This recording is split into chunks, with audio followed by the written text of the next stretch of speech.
Planning and Zoning meeting for January 2nd, 2019 will now come to order. Please stand with us for the Pledge of Allegiance.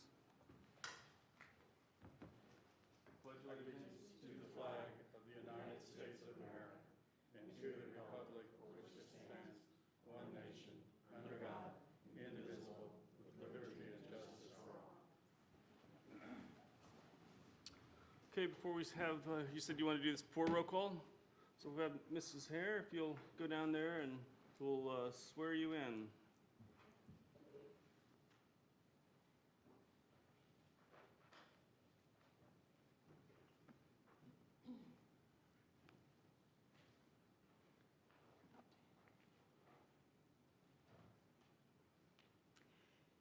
Good evening, Ms.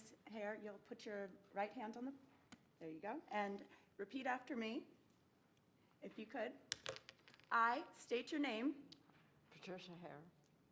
And you'll repeat all of the phrases that I'm going to say right after me and as I Okay. go through. So we'll just start over, and then we'll get into it, and I'll say one series of about 3 words, and you'll repeat right after me, okay? Okay. I state your name, Patricia Hare. do solemnly swear Yes. Do solemnly swear that I will support, that I will support, protect, and defend protect, and defend the Constitution the Constitution and government and government of the United States of the United States and state of Florida and state of Florida against all enemies, against all enemies, domestic and foreign, domestic and foreign, and that I will bear and that I will bear true faith, true faith, loyalty, loyalty, and allegiance and allegiance to the same, to the same, and that I am entitled and that I am entitled to hold office to hold office under the Constitution, under the Constitution, that I will faithfully that I will faithfully perform all the duties perform all the duties of the office of the office of Planning and Zoning Commission of Planning and Zoning Commission of the City of Titusville, of the City of Titusville, on which I am about to enter, about which I'm about to enter. so help me God. So help me God. Congratulations, Ms. Hare. You're now officially one of our members of the Planning and Zoning Commission, and I welcome you to take your seat and join them for roll call. Okay, Thank you.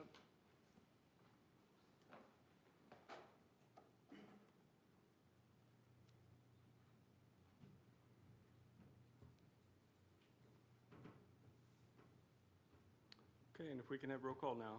Chairman Williams, Here. Vice Chairman Shavir, Secretary Chambers, Member Hare. Here. Member Baker. Here. Member Taylor. Here. Member Severs. Here. Member Noel Copeland. Here. Next is, well, and we have quorum. Next is approval of minutes from December 5th, 2018. Are there any corrections? So do we have a motion on this? Move for approval. Is there a second? Second. All in favor say aye. Aye. All opposed? All persons who anticipate speaking on any public hearing item must first fill out the oath card to be heard on that agenda item and sign the oath card contained thereon. These cards are located on the table near the entrance to the council chamber or may be obtained from the recording secretary. This meeting will be conducted in accordance to procedures adopted in Resolution 24-1997. Those speaking in favor of a request will be heard first, those opposed will be heard second, and those who wish to make a public comment on an item will speak third. The applicant may make a brief rebuttal if necessary. A representative from either side, for or against, may cross-examine a witness. Anyone who speaks is considered a witness. If you have photographs, sketches, or documents you desire the commission to consider, they must be submitted into evidence and will be retained by the city. Please submit such exhibits to the recording secretary. Staff, has all items been properly advertised? I guess you'll have to answer for. Yes, they have, but I believe that the planning staff is not ready to go forward with their item once they get there. So I may have to go get him. I'm not sure where Trevor's walked Okay. off to. And so I believe the answer is yes, but one thing that we want to add for the upcoming items, what we're going to do is we're going to put a time limit. We're going to give each person 3 minutes to speak. Thereafter, the applicant may make a rebuttal. So we just want to put some timelines because we may have other people showing up, as well as if some people before you speak, if it's the same argument, you know, if you want to go over it real quickly, but don't make the same arguments over and over again. Dwight, you had something you wanted to add? Yes, very briefly, I don't know whether 3 minutes applies to the applicant or not. No, not on the initial. Okay. My only comment is, since a portion of this is quasi-judicial, in my mind, and I certainly defer to the attorney, due process requires that the individuals be given an opportunity to be heard and present their evidence. If they cannot complete it within the 3 minutes, we need to ensure that we comply with due process and give people an opportunity to be heard, as long as they're not being repetitious, redundant, Right. et cetera. I would recommend that the clock be utilized for this proceeding, and then if a speaker requests that additional time be granted, Right. that a vote be made by the commission. And so if you have a rather lengthy items that you want to get out to us, you can just say, can I have an additional however many minutes you think it'll take? And then we can consider that and then take a vote, continue on if it passes for the additional time that you would need. So we don't want to cut anybody off. We want to have an orderly meeting. So we'll wait on staff. I don't think I have any other actions that I have till we start.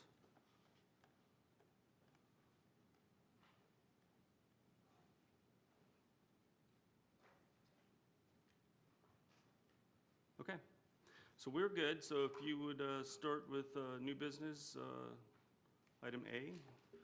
Yes, item 9A starts on page 8 of your packet.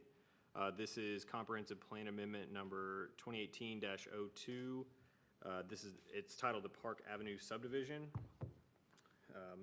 The applicant, on behalf of the owner, is requesting a comprehensive plan amendment to change the city's future land use map and rezone approximately 81.39 acres of property located west of Park Avenue, north of Country Club Drive. The purpose of the amendment is to make the property feasible for development and minimize wetland impacts by utilizing smaller lots.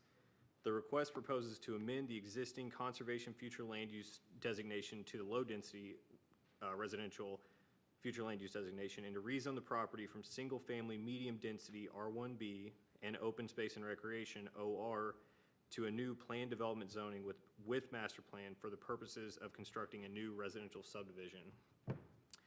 And so this was previously before the commission several months ago as a transmittal hearing item.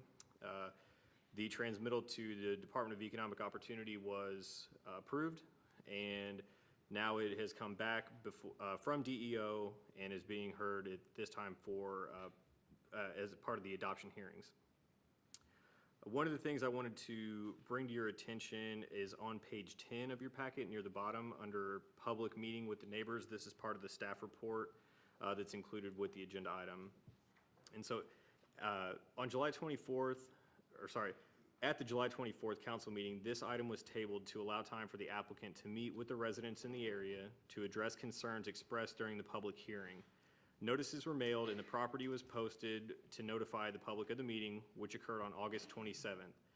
Based on the discussion at the public meeting with the neighbors, the applicant revised the concept plan or the site plan in the following areas. The first being additional upland area is being preserved by removing 16 lots from the proposal. The minimum allowable home size was increased from 1,200 square feet to 1,400 square feet. And a habitat crossing in the form of a box culvert or corrugated metal arch pipe has been included where the proposed road transverses the wetland area. Those changes are illustrated on the master plan that's in your packet, and that's located on page 32. So I'm now reading from page 11 of your packet, and since the transmittal to the Florida Department of Economic Opportunity, staff worked with the applicant to come up with some additional design standards or design criteria to include with the development to help address some of the floodplain issues that had been identified and brought up as part of the public hearings. And so I wanted to explain those changes as they are different from the original transmittal. After the comprehensive plan land use amendment was transmitted, staff continued negotiations with the applicant in order to address some additional concern expressed by the public. The changes agreed upon by the applicant are reflected in the plan development ordinance, which, Lori, will you please pass those down if you would? There were a couple changes that in the different versions we missed. I will go over those in a moment. I'll read through these currently. The first change is related to allowable density, which is established by Section 1.5 of the Plan Development Ordinance. Section 30-103B1 of the Land Development Regulations establishes a maximum of 1 dwelling unit per acre for areas designated to be within flood hazard areas. Until such time as the site has been altered to remove areas where development is proposed, the maximum density within those areas will be limited to 1 dwelling unit per acre, consistent with the LDRs. There's a flood zone map in your packet on page 23, and what that illustrates is there's a fairly significant portion of this property that is located within the AE flood zone. And what that means is that until such time as the site is modified to bring the areas designated for residential lots out of the floodplain and provide compensatory storage, which is a requirement of our land development regulations and of the St. Johns River Water Management District, the maximum allowable density across the site will be 1 unit per acre. And so that, I wanted to bring that to your attention because that's something that we put in the plan development ordinance so that it wouldn't be overlooked as the site plan and subdivision was reviewed. The second item relates to critical design features as specified in section Can I 1. stop you for a minute, because I Sure. want to ask you something on that real quick. Sure. So, if we're coming in with a PD, are you saying that under a PD and you're saying that after you've done the development, you can come back and modify that same PD and get a new site plan to add density now? Or I thought it was always locked in once you're, Well, you technically could, but it would have to go back through the same rezoning process that it went through originally in order to amend but it. it's already zoned under a PD, which is kind of wrapped up. So I'm just saying, this is different than I've ever really heard before. Well, it's, This is different in the fact that the zoning wouldn't change. Correct. So it wouldn't go in for rezoning.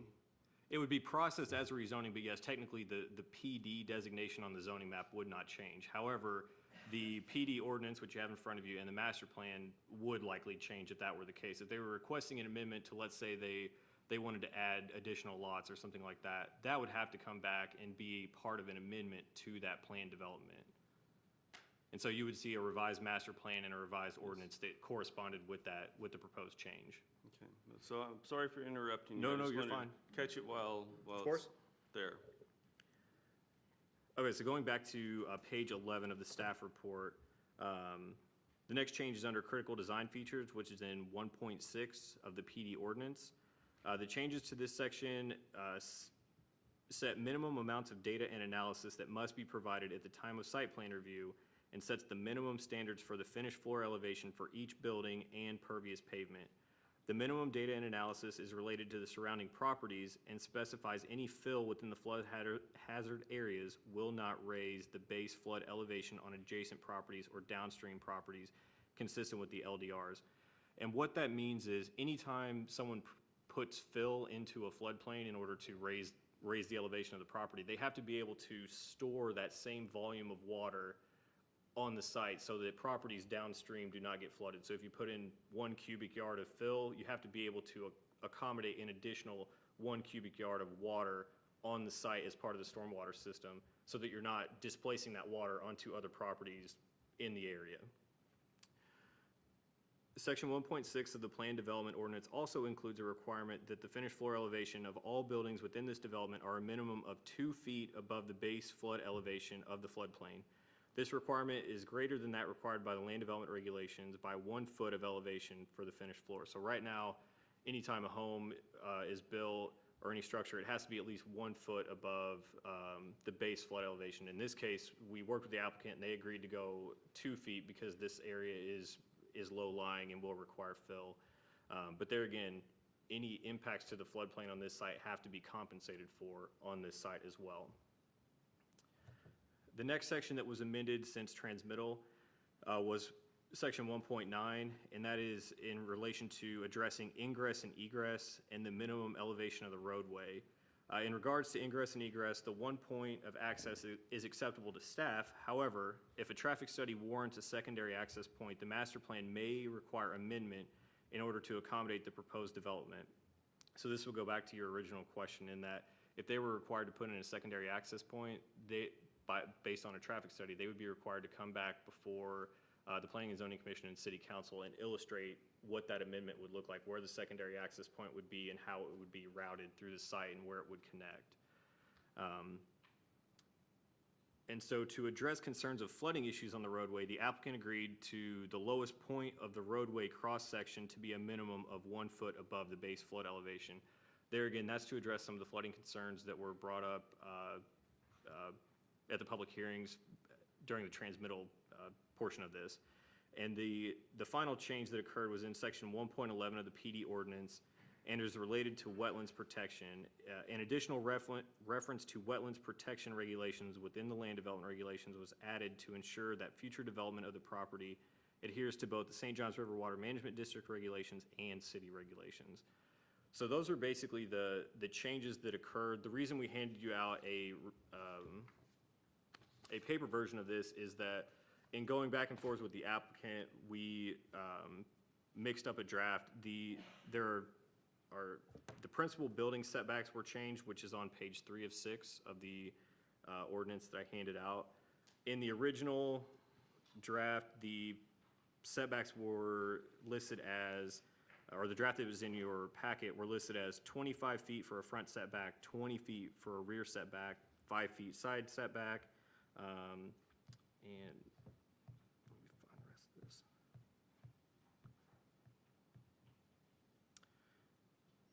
And a side corner yard setback of 15 feet. The way the applicant agreed to the setbacks as follows: front yard 20 feet, side corner 15 feet, interior side yard setback of 5 feet, and a rear yard setback of 10 feet. So they're slightly different there. From a staff perspective, we don't have any issue with that. The applicant is utilizing smaller lots and is trying to take advantage of preserving the maximum amount of uplands and wetlands possible, so the reduced setbacks allow them some flexibility in site design to accommodate the homes while still preserving the maximum amount of area possible. The other changes are minor, and they are references on page 4 of 6 and 5 of 6 of the ordinance that I handed out, just simply the references to the tracts that are considered open space and buffers. The master plan is represents what the applicant and staff agreed to. It just wasn't carried over accurately into the ordinance.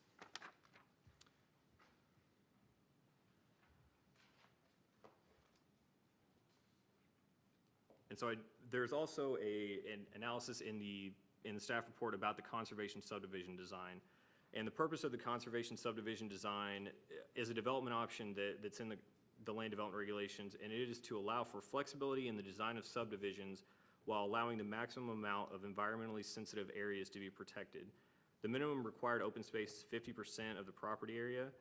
As this property totals approximately 81.39 acres, the minimum amount of open space is 40.69 acres. Based on the proposed master plan, there are a total of 56.8 acres of open space within the proposed development. These open spaces are comprised of wetland and upland areas to be protected, a playground, and a dog walk and nature path that weaves throughout the property. In total, there are 69% of the property is portions of preserved wetlands and uplands, and the remainder of the property, which is 31%, will be used for the single-family development and recreation and stormwater retention.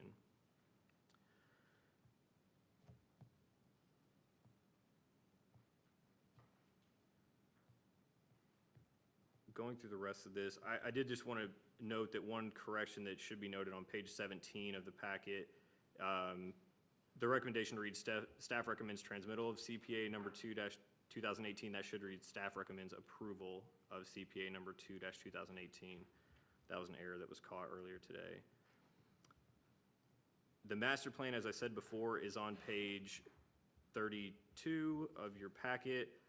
Just wanted to give a brief explanation. The site would be accessed via one access point onto Park Avenue. There is, however, a provision as illustrated on the master plan there that if the property to the west is developed, that the site plan will be coordinated to where development to the west will tie into this development. That's for two reasons. One, it's good for the water system. It's good to create loops in our water system. It helps with fire suppression and water pressure and water quality. And the second is for, there again, emergency access and egress in terms of if they could access it from Park Avenue and then they're connected into the development to the west, that would also provide another access point from Knox-McCrae Drive. With that, I will try to answer any questions that you have. I also know that the applicant is here as well, if they would like to provide additional information. Okay, let's open this to the public. Mr. Sievers, you had a question for staff? Part of this proceeding is quasi-judicial, and I wanted to disclose, since receiving the application, I drove by the property twice. In addition, on December 22nd, 2018, at 9:48 a.m., I received an email from a resident, Mr. Charles Tucker. He indicated whether or not it would be appropriate to send me some information concerning this upcoming issue, and I responded to him by, my response is coming up, was basically saying, since this matter involves quasi-judicial matters, it is not appropriate for us to meet or discuss this item outside the quasi-judicial public hearing process. Nothing within that communication in any way influences me in any way concerning this particular matter, but I want to make sure it was disclosed. The second thing, I would hope that the applicant and I discussed this with staff at 10 o'clock this morning. I'm frankly concerned that the report that we have marries together the comprehensive plan issue and the rezoning issue together. They are separate issues, have to be voted upon separately. Certainly council can correct me if I'm wrong. The legal standard for review of a comprehensive plan, as I understand it, is legislative. The legal review for purposes of quasi-judicial is different. So, and even the type of proceedings is somewhat different. I would hope, certainly in the future, that we really do not have them married together, because they are separate, as I understand it, review criteria that we're supposed to consider. And if the applicant and their attorney, or if counsel for the city can give us some guidance at the appropriate time, I would appreciate that, because they are separate issues and they're all interwoven together in this presentation, which creates a major problem in my mind.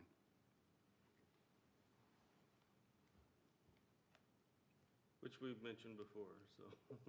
Okay. Years ago, we used to get them in separate packets. Yes. So for some time, the city's presented comprehensive plan amendments with the rezoning, and it ties in the two different types of hearing procedures that Mr. Sievers has mentioned.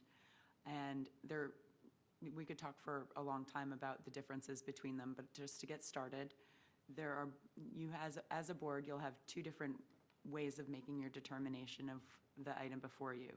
For legislative hearings, items, which would be something that you're setting and adopting a policy that's going to apply to the entire community, that is, as Mr. Sievers has stated, the comprehensive plan amendment would apply to the entire city. However, the rezoning application is considered to be a quasi-judicial application because it applies to a specific piece of property. And the two processes go at the same meeting in order to accomplish both tasks, but they are separate, and you have to understand both in order to understand the project that's being presented. And I understand that's why staff has presented it the way that they have. We can certainly talk offline about figuring out a better way to present it to this group, but for the item that's before you tonight, that's the framework for your understanding and determination of how you are supposed to proceed going forward. If you have specific questions about something you may want me to answer, please go ahead. And if not, then I would like to open it up to the applicant to make the presentation that will be forthcoming. Okay, sounds good. So if the applicant will come up.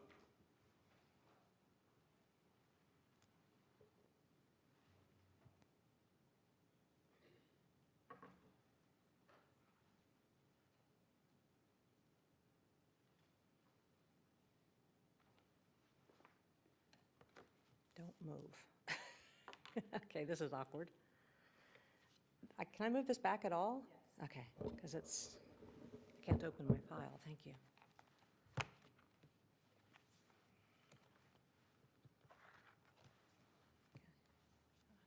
And how much time will I have? I didn't catch that part. Am I being timed, or? Actually, because you're the applicant, no, I don't think Okay. you're timed. All right, It's thereafter, but then you'll have the opportunity to rebut. thank you. Thank you, Chairman Williams, members of the Planning and Zoning Commission, LPA Commission. My name is Kim Rozenka. I'm an attorney with Cantwell and Goldman in Cocoa, and I'm representing the applicant, Trans Capital Bank. I have with me Mr. Bruce Moya, which you may recall, he was representing the applicant back in July. He's the engineer of record for this project. He was at the neighborhood meeting. He'll be able to tell you about that. He can answer any questions about drainage, floodplains, any engineering questions you may have. Otherwise, I'm going to give a little bit more of an overview than Trevor did. And I say that because I can never pronounce your name properly. I apologize. This is 81.39 acres of property, 37.46 of which is wetlands, 43.93 acres of uplands. This is 46% wetlands.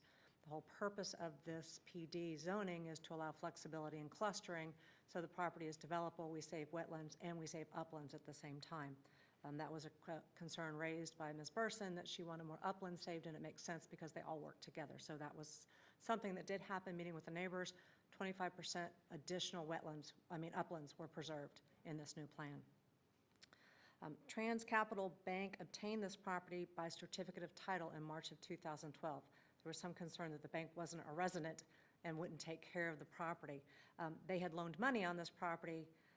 The prior owners was Titusville Holdings LLC, who bought the property in 2006 from the Baumstein family from New York and the Ellman family from California and New York. So Trans Capital Bank is from Miami, so it's at least a little closer than the prior owners were. Trans Capital Bank, at the time that it started this process, was under contract for the land to be sold and had met with a developer who was interested in these smaller lots. Also, what happened is when they started looking at it, with the conservation future land use, it made it very difficult to develop. In fact, the conservation future land use, where it's overlaid, is not consistent with what our wetlands engineer has found on site. So it's also fixing part of the problem of this property by getting rid of that conservation designation and then putting conservation areas to be maintained by the homeowners association. That contract has lapsed, but the bank is still in contact with the prior buyer, and they are still interested. There's a handshake deal to move forward if we can get this PD zoning ordinance and this comprehensive plan amendment. So development could start as soon as we get all the plans done and the site starts clearing, possibly in a year if this goes forward. The purpose of the comprehensive plan amendment is to right the location of the wetlands and to preserve the wetlands I had mentioned. The current future land use does not match up with the actual wetlands. The rezoning, removing the conservation future land use to low-density residential and imposing the PD zoning with the conditions stated protects more of the wetlands than the current conservation designation does, because the conservation designated said it was only 1/3 of the property, and we now know it's 46%. And it allows flexibility of clustering development to preserve those wetlands. The PD ordinance, which is the new one in your packet, if you would look at that, section 1.6, it's page, well, it was, the old one was page 27. The critical design features of 1.6 is the preservation of the wetlands and preservation of the uplands, maintaining required buffers, providing for stormwater treatment. These are all very important things for any community, and I'm quite sure it's in your, I know it's in your comp plan, and it's probably in your visioning statement as well. I'm not as familiar with what your process you're going through. The 1.7, the land use allocation table that's in the PD ordinance, as you see, there is quite a bit of land being preserved as open space and stormwater. It's about 70% being preserved of this land. The area, 1.8, the area height, bulk, and open space requirements, as mentioned, those have been changed. It's different in your staff report. They still have the old numbers. But I do want you to know with the rear setback of 10 feet, when you look at the concept plan, no houses back up to each other. They all back up to wetlands, uplands, or stormwater areas. So that really isn't, it sounds small, but it's not going to have any impact with this concept plan. The 1.11 conservation areas, again, that's over 55% land being maintained in conservation areas to be maintained by the HOA under the requirements of St. Johns River Water Management. 1.12, the buffering and the screening, these buffers are going to be substantial just by the nature of where the wetlands are. So it's going to be far back from any homes, most of the development, except the entranceway there.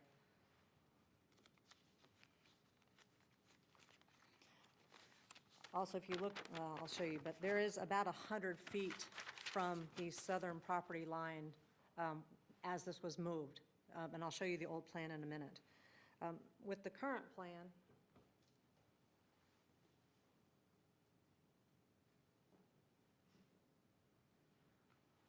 I just thought it was more effective to show some colors about how much is actually being preserved. All that yellow is the conservation areas and the wetlands. There's still some area that are uplands that are not going to be developed. And that's right in here, and then there's over in this area and over here. The only thing that's going to be along Park Avenue is this walking trail. And then there's going to be the entrance right here and just a few homes right here. There's a wetland that's going to be preserved. And then, as I mentioned, this area, the whole project was moved north about 100 feet, so it does not abut the property, the development to the south there. And this is going to be where the playground is. And then there's a walking trail, and all the blue are the ponds. And there's quite a few ponds which are considered passive open space and usually desirable by people moving into a community. And it buffers them from their other neighbors.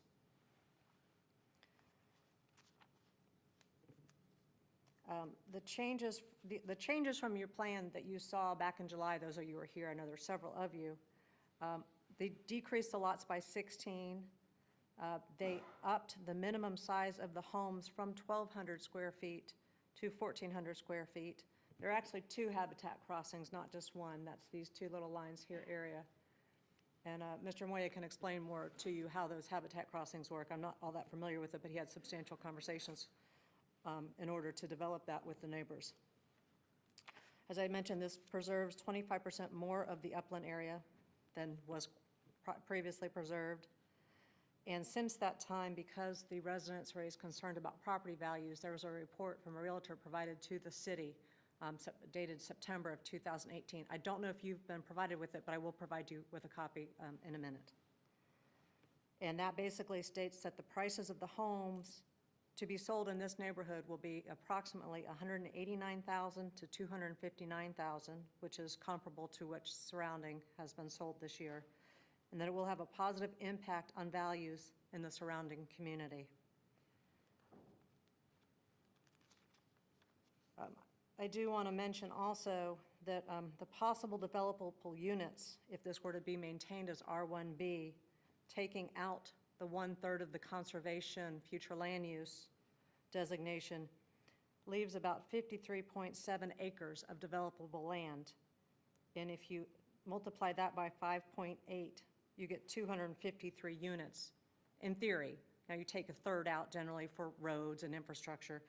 So at R1B, with the way the land is right now, with the conservation future land use, you're looking at approximately 168 units, where the developer has agreed to limit it to 110, and it may be further limited by the flood zone. So there is protections there for the city as well.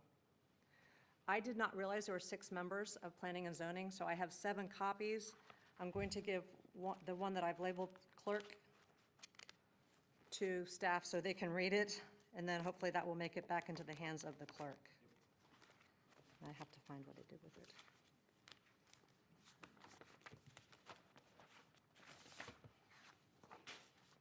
Oops.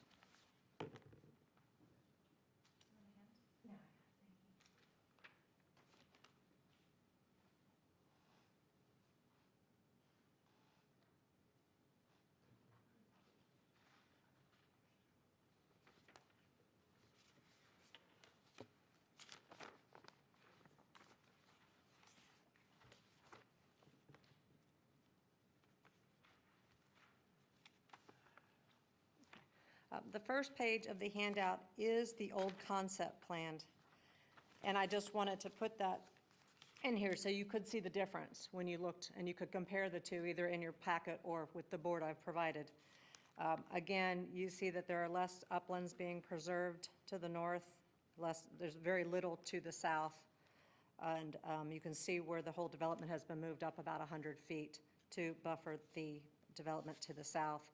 Also, to the right, you can't really read them very well, but the tracks have changed. They've been accounted for in the new PD ordinance, but the lettering has changed of the tracks. The second document, page 2, I asked Mr. Moya to create this because there has been some concern about the 50-foot lots, even though there are several in Titusville, as we'll discuss. Obviously, when you look at it, they're not all going to be 50 feet. There are some that are, the largest is 9,353 square feet. There are 17 above 7,000 square feet. There are 23 just at or over 6,000, but not quite at 7,000. There are 20 between 5,500 and 6,000. And then, so there's actually 60 lots over 5,500 square feet, which is 55%. And then there are only 30 that are actually at 5,000 square feet. So it's not going to be strictly 50 by 100 lots. It can't be when you're working with this type of clustering and working around wetlands and preserving as much as you can. Page 3 of the packet was provided by the environmental engineer, Mr. Conklin. I believe he spoke with you back in July. He's unable to be here. He had a house fire and has been displaced. So, but the report has been provided to the staff. I don't know if you've seen the environmental report. It does delineate the wetlands. It also talks there's no scrub jays. There may be some gopher tortoise holes that they can work with, and there are some other bird issues that they may have to mitigate. But there is an environmental report, nothing that was of any concern to staff. So when I show you on the third page, if you want to compare it to page 19, which is your current, page 19 of your staff report, that's your current future land use designation of conservation. You can see there's a difference. You can see your conservation future land use is way less than the wetlands as they exist today. As mentioned in the staff report, that conservation future land use was done in 1988, so 30 years ago. Conditions change on the ground over 30 years. Page 4 and 5 in your packet is an actual wetlands survey with all of the numbers on it that was done by Campbell Surveying. And I put this in the packet because I found nothing in your staff report that said the actual amount of wetlands and uplands. And on page 1, on the right-hand side, it says portion of subject property, and it has parcel area 81.39, wetland 37.46, upland 43.93. And so that's why that's in this packet. And it matches up fairly well with the visual description of the prior page.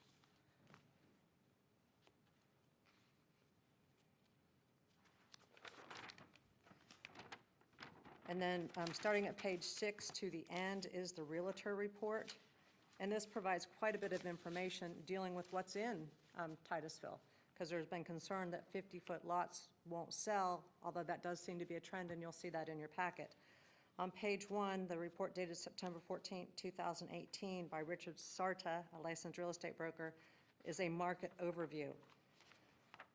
And if you turn to page 2, he has, well, page 1 has the statements I made about the values of the home and the positive impact on the values of the surrounding community. On page 2, it has Exhibit 1, and it has subdivisions and average heated square foot, or what we call under air square foot generally. And if you look at those subdivisions, which I'm sure you're all familiar with, these were built a long time ago. 1995 was Central Park Estates, was when it was last built. Exhibit 2, right below that, shows recently constructed homes in Brevard County since 2016. They limited the homes to small lots with a width of 50 to 55 foot to determine a typical home size for the proposed lots. So all of those subdivisions, Cottages of Meadow Ridge, Plantation Oaks of Brevard, Sisson Meadows, and Sterling Forests, those are all built on 50 or 55-foot lots since 2016. So that does indeed show a trend of going to smaller lots. And truly, it is unlikely that the homes in this subdivision will be 1,400 square feet. A lot of times the developers will have different models. They can add a bonus room, they can add a second floor. So it's unlikely that they would be at 1,400, but it is the minimum. And then on page 3, the exhibit 3 lists 2 new developments. These are not on 50-foot lots. Page 4 of the report in the conclusion actually states, based upon the market, that the homes in this Park Avenue subdivision will be approximately 1,500 to 2,200 square foot under air. That doesn't include the garages. So they will be comparable to what is in the neighborhood. The next set of it's actually page 5, but it's not listed. It says Royal Oaks subdivision. This is nearby to the proposed planned development. The next one is Oakdale subdivision, which is immediately to the south of proposed development. And it's closest with potential impacts just because of the clustering to the west. And it has a smallest house of 1,214 square feet. So the smallest house in Park Avenue subdivision will be larger than the smallest home in Oakdale. Central Park Estates is to the east. There have been a number of individuals that have spoke to you and to council, and they're concerned about the lot sizes and the environment and things like that. But as you'll note, there are very few houses in this proposed PD that abut Park Avenue or even will have much impact to any of these homes on the other side of Park Avenue. There's a 100-foot right-of-way between the subdivision and the entrance, and there's a walking trail along Park Avenue for most of this property. And the rest of it is just more information if you're interested in looking at more of it. I want to talk briefly about the planned development ordinance of the city, Article 1, Section 33-1. The PD is an alternative to standard zoning districts in which the landowner and city council negotiate the zoning standards that will apply to a specific parcel of land such that resulting development will be of superior quality while protecting the health, safety, and welfare of the general public. The PD will promote efficient and economical land use and improved level amenities, appropriate and harmonious variety in physical development, creative design, improved living environments, and protection of existing and future development. The overall density of the site remains constant while dwelling units are transferred throughout the site and developed in clusters, tracts, or pods. Additionally, greater amounts of land are allocated for open space and natural elements are preserved, and that's what's been done with this PD.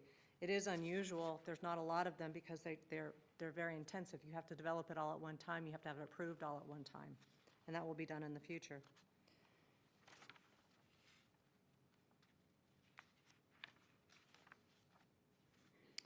Also, under Section 33-6 of the County Code, the requirements for development in a PD generally for a single-family home is only 900 square feet.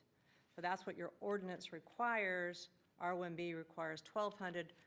They are going to a minimum of 1,400 square foot. The expert says it will be really 1,500 square foot to 2,200 square feet.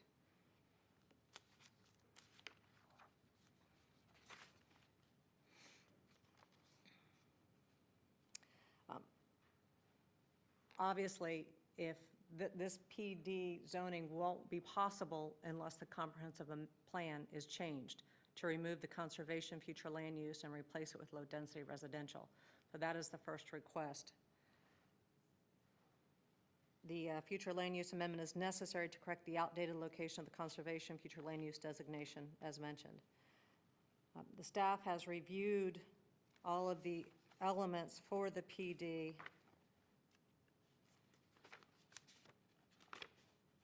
and has stated that it will not encourage urban sprawl, this is the comp plan amendment, will not encourage urban sprawl and is compatible with the surrounding uses. The staff has recommended approval of the comprehensive plan amendment. Staff has also recommended approval of the PD zoning, and I do agree with Mr. Seaver. I believe they need to be in two different motions. I actually looked at the agenda and said, the rezoning's not on here, because I'm used to them being two different matters as well.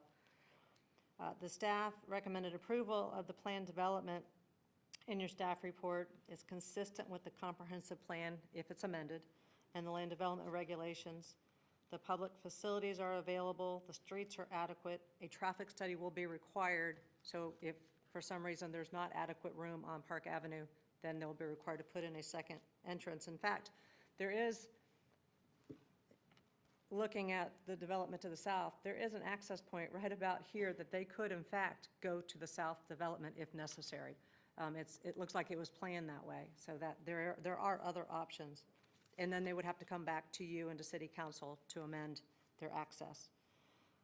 Staff has said that this PD zoning request is consistent with existing zoning in the area, that the land use change and zoning change will not affect the public health, safety, morals, or welfare of the public, and that buffering is to be required and exist by virtue of the conservation areas and the wetlands, but any additional buffering will be by the land development regulations as any other development. In conclusion, I request approval of the comprehensive plan amendment and the PD zoning, and I request the ability to give rebuttal. Thank you. Okay, so if we'll open up to the first card. Bruce Moya? Okay.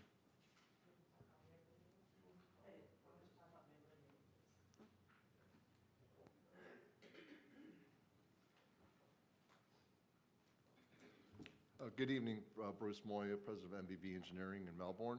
I was here before you last year to present this project, and then when we got to City Council, they made the recommendation that we met with the neighbors and discussed some of the issues that were being brought up. So we did that, and we met in these chambers, and there was about maybe twice as many people that are here now that showed up at the meeting. And we talked about some of their concerns. What were the main issues? And basically, there was 5 issues that were talked about. One was some additional preservation of uplands, because they felt that the uplands, in order to be able to work, in conjunction with the wetlands, there needed to be more uplands for habitat, better habitat. So we came up with a number, like, what do you think is reasonable?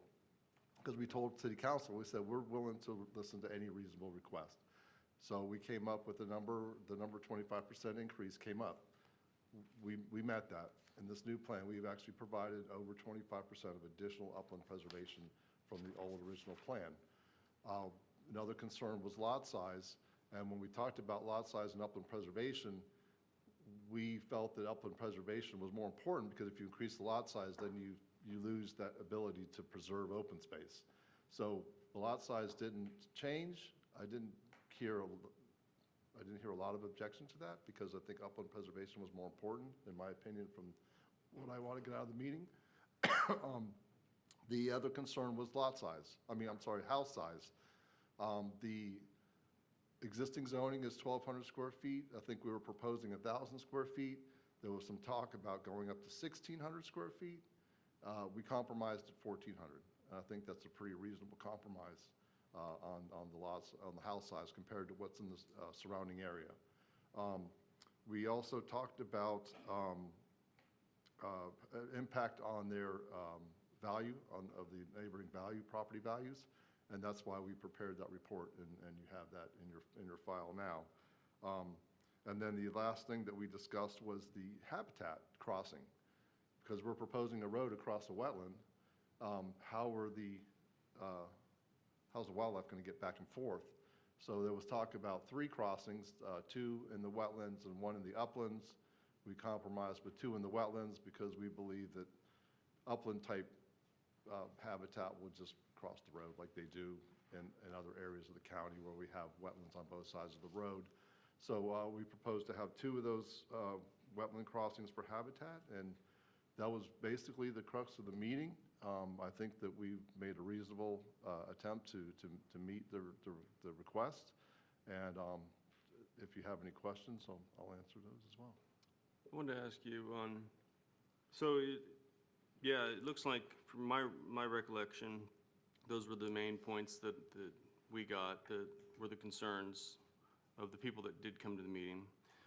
What was the feedback that you received that night after, or have you had any other discussions with the residents since then with the presentation on the changes? What was the feedback that you got, if you've had further communications with them? I've only had further communication with one of the neighbors that has repeatedly sent me emails asking, what we're going to present, what we're going to propose, what our compromise was. And we went to the last council meeting. We pretty much explained exactly what we're explaining to you, and that was the compromises that we met. A lot of the residents were there. Some of them still came up and spoke and talked about that they felt that we didn't go far enough. But I think when you're looking to be reasonable, nobody walks away happy. I think that we've met at least halfway, if not more. Okay. I have other questions for you. Member Baker? I'd like to ask you about the wildlife crossings. How high and wide, and are they below this road? The road's going to go over this? Yeah, it would be underneath the road, so that if you were, I don't know if you've ever been to the Pineda extension. When Pineda was extended to 95, there's wetland crossings on that roadway. And basically, they're either large pipes or box culverts that allow wildlife to go back and forth. They're limited to, how high the road needs to be compared to how high the ground is. I think we agreed to at least a minimum of an equivalent of a 48-inch pipe. So whatever that area is, we would have at least a 48-inch crossing. Okay, and what is the largest house that you can put on a 50-foot lot? Well, if you look at the market overview that was prepared, you see some of them that are quite large. So 48% was the figure of There's the one maximum. that's almost 2,700 square feet. Okay. Basically, it seems like if you look at the models that are proposed that are in there, once you get to about 2,000 square feet, then they go up to 2-story. But on a 1-story house, they're getting almost up to 2,000 square feet. Okay, thank you. Member Sievers? As I understand it, there's approximately 81 acres in the tract. Of the 81 acres, how much of the land is within the flood zone? I do not know. You don't know? We did not calculate that, no. Because, for two reasons. There's the flood map, and then when you get the topographic survey of the property, then you determine what's really in the floodplain, because if it's in an AE, there's an established base flood elevation. So anything below that elevation is in the floodplain, but anything above it is not. We do not have a topo survey now, so we can't confirm how much is in the floodplain. We can only estimate it based on what the flood map shows, which, based on my 30-plus years' experience, aren't always accurate. So we didn't even do that analysis because we don't have a topo survey at this time. Well, as I understand, approximately 20-some acres is that portion that's going to be developed into single-family residences. Is any of that land within the flood zone? Going strictly by the floodplain map, yes. The roadway being elevated at least 1 foot above the base flood elevation. The base flood elevation, is that based upon a 100-year storm? Yes, sir. Do you really feel as though 1 foot above is adequate? That's county standard. Okay. Yeah, yes, we do feel Okay. that's appropriate, yes. Because the homes are actually 18 inches above that, so it gets the homes out. I mean, a lot of roads actually carry water in 100-year storms. It's better than having them in the homes. Thank you, sir. You're welcome. That's it. Thank you. All right, so if we can have the next card, please. Charles Tucker.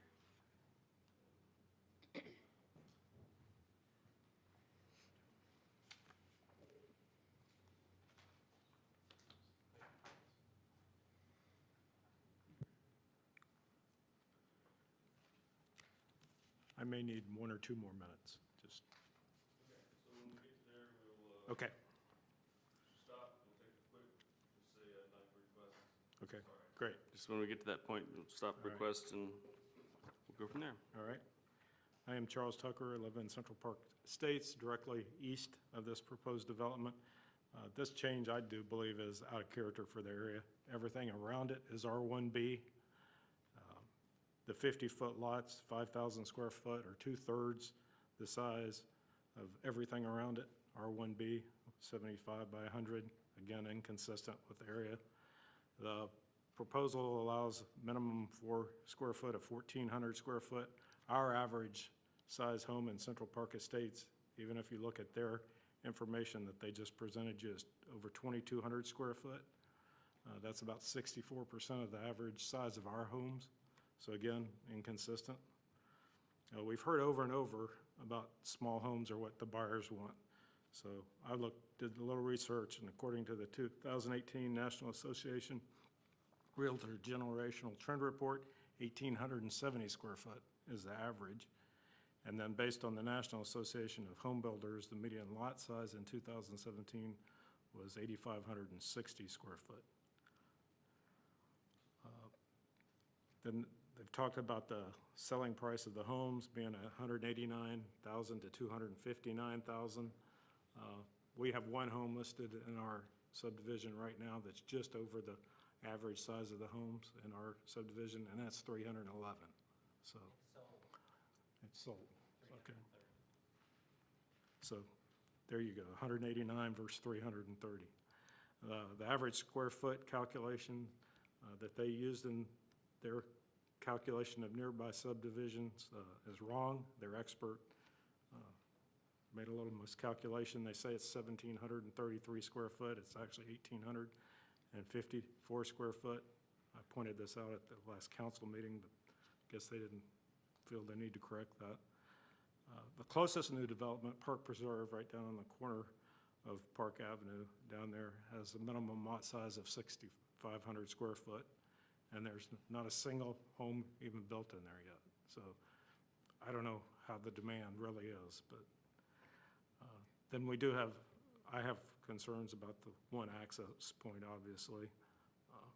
Then I don't understand the whole wetlands thing. All I know is when it rains over there, there's a lot of water that comes down into our subdivision, and so I do have concerns about the flooding. Number 5 there on my list, the current allowed density of 5.8 units per acre is R1B zoning, but their proposed density is 1.34 units per, they have 1.34 units is what they have on the master plan. It's actually 8.7 units per buildable acre. The property is owned by an out-of-town bank. I think their intent is to. Isn't that the 30-second mark? Okay, so with that, if you're making a request for how many more minutes do you need? 2 minutes will be Okay, plenty. so, okay. Okay, all in favor say aye. Aye. Okay. Thank you. The property is owned by an out-of-town bank, but they don't have any vested interest here. They just want to sell the property. Mr. Moya stated as much at the July 18th council meeting, and they're actively advertising the property for sale as we sit here and indicating that they've been pre-approved basically for 125 plus units, and that's in your packet as well. While we did have one public meeting to seek input and some positive revisions, I am the one that's been reaching out to Mr. Moya and the attorney and basically not getting any responses at all since the council meetings. And they finally responded to me on December 28th, our last proposal, which we thought was pretty reasonable. Several of the residents got together, and we were asking for 65-foot lots in the front section, just the front 33 lots. and would concede the 50-foot lots in the back section. And they were not interested in that either. Obviously, we like 1,600 square foot homes minimum in there because we're 1,800 minimum and our average is 2,200. And I'm not against development. I think it's great, you know, but I think it needs to be consistent with the surrounding area, have a positive impact on the property owners that are adjacent, and I don't think this does that. So, thank you. Is that it? Yep. Okay, are there questions of Mr. Tucker?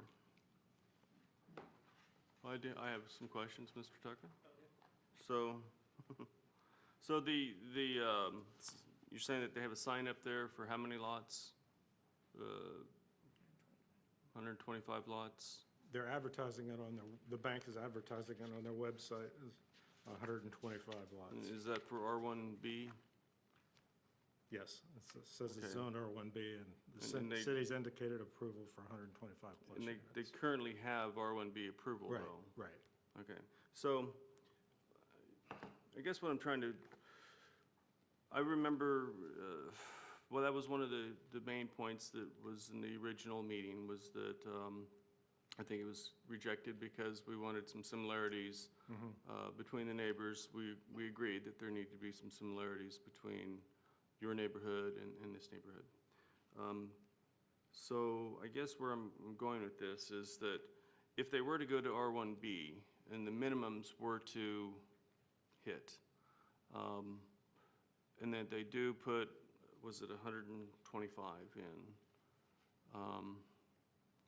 I guess what I'm trying to, if all that is true, you guys would be acceptable to that.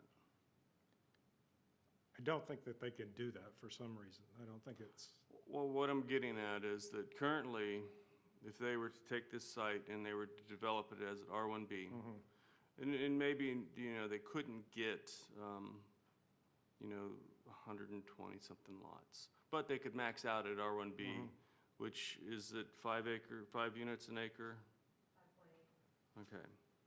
And so I'm just saying the calculation may be that they may be able to do that. Generally under PD, the idea is that there's some give and take on both sides. And right. so I'm just trying to understand is that, have they gone farther enough to make some modifications to make the other residents happy?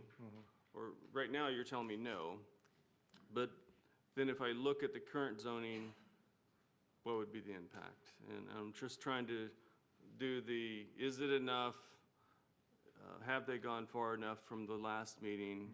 Have they made that effort? You know, and I just wanted some of your input on, you're saying that they've given some, but the Yeah, I think overall. overall, they got a pretty good design and plan and everything. I just think the lots are just Too small. a little small, especially in the front section that's real close to us. It is going to impact. For staff, what is the minimum lot size on R1B? Minimum lot size in R1B is 75 foot in width and 7,500 square feet in area. 7,500. Okay. Okay. I think they'd only have to give up, my calculations, 8 to 10 lots if they did that in the front section. But Understand. I'm not a lot calculator. Thank you. All right, can we have next card, please? Mike Scully.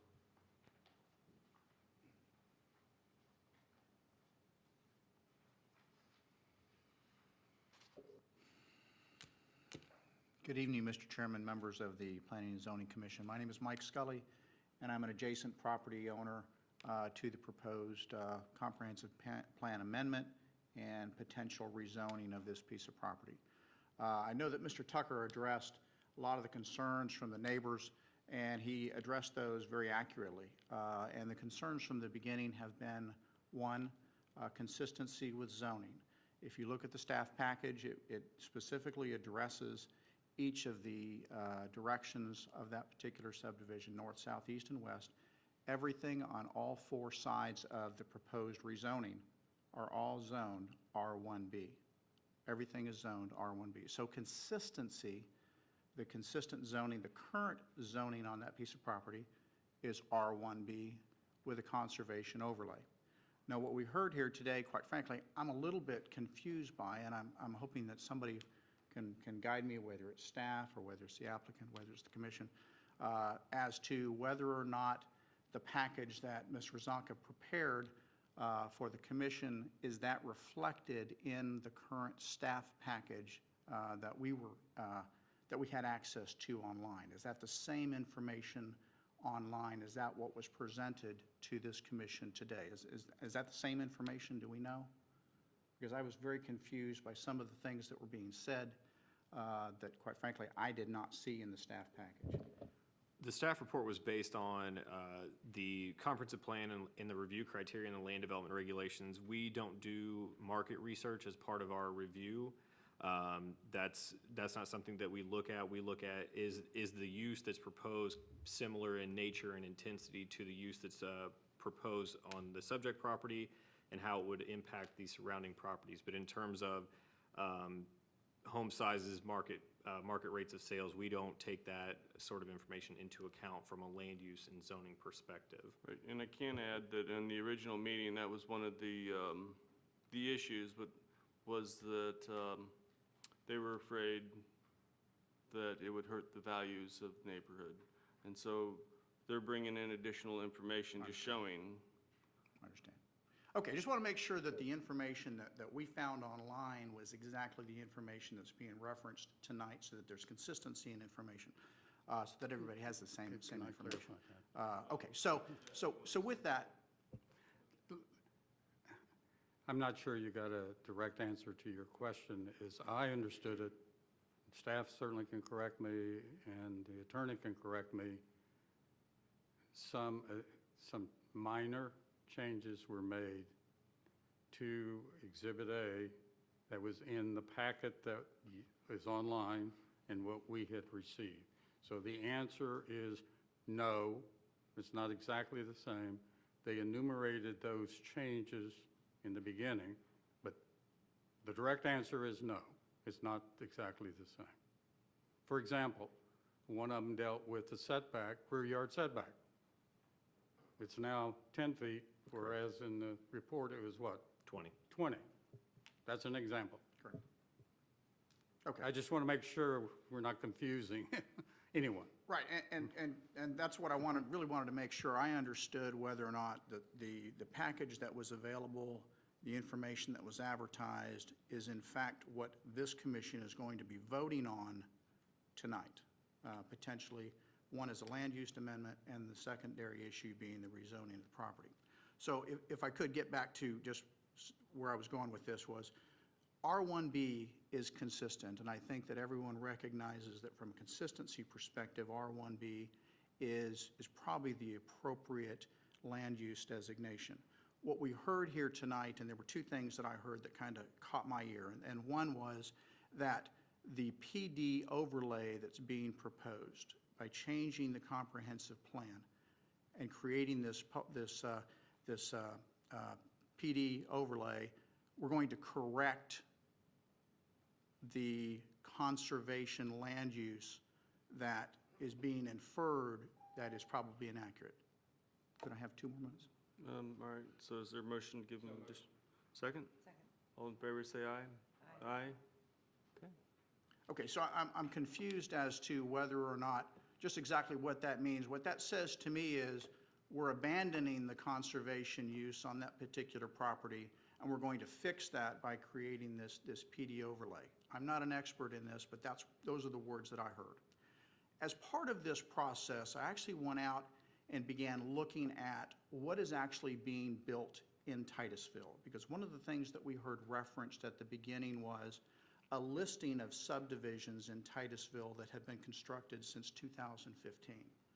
And some of those subdivisions are located on the southern side of the city. So I actually went and drove some of those subdivisions. And if none of you have had the opportunity to do that, I would strongly encourage you to do so. The one that was probably the most impacting to me was a particular subdivision. I don't remember the name of it, but it's in progress of being built. At a beautiful entrance right on Sisson Road, lovely.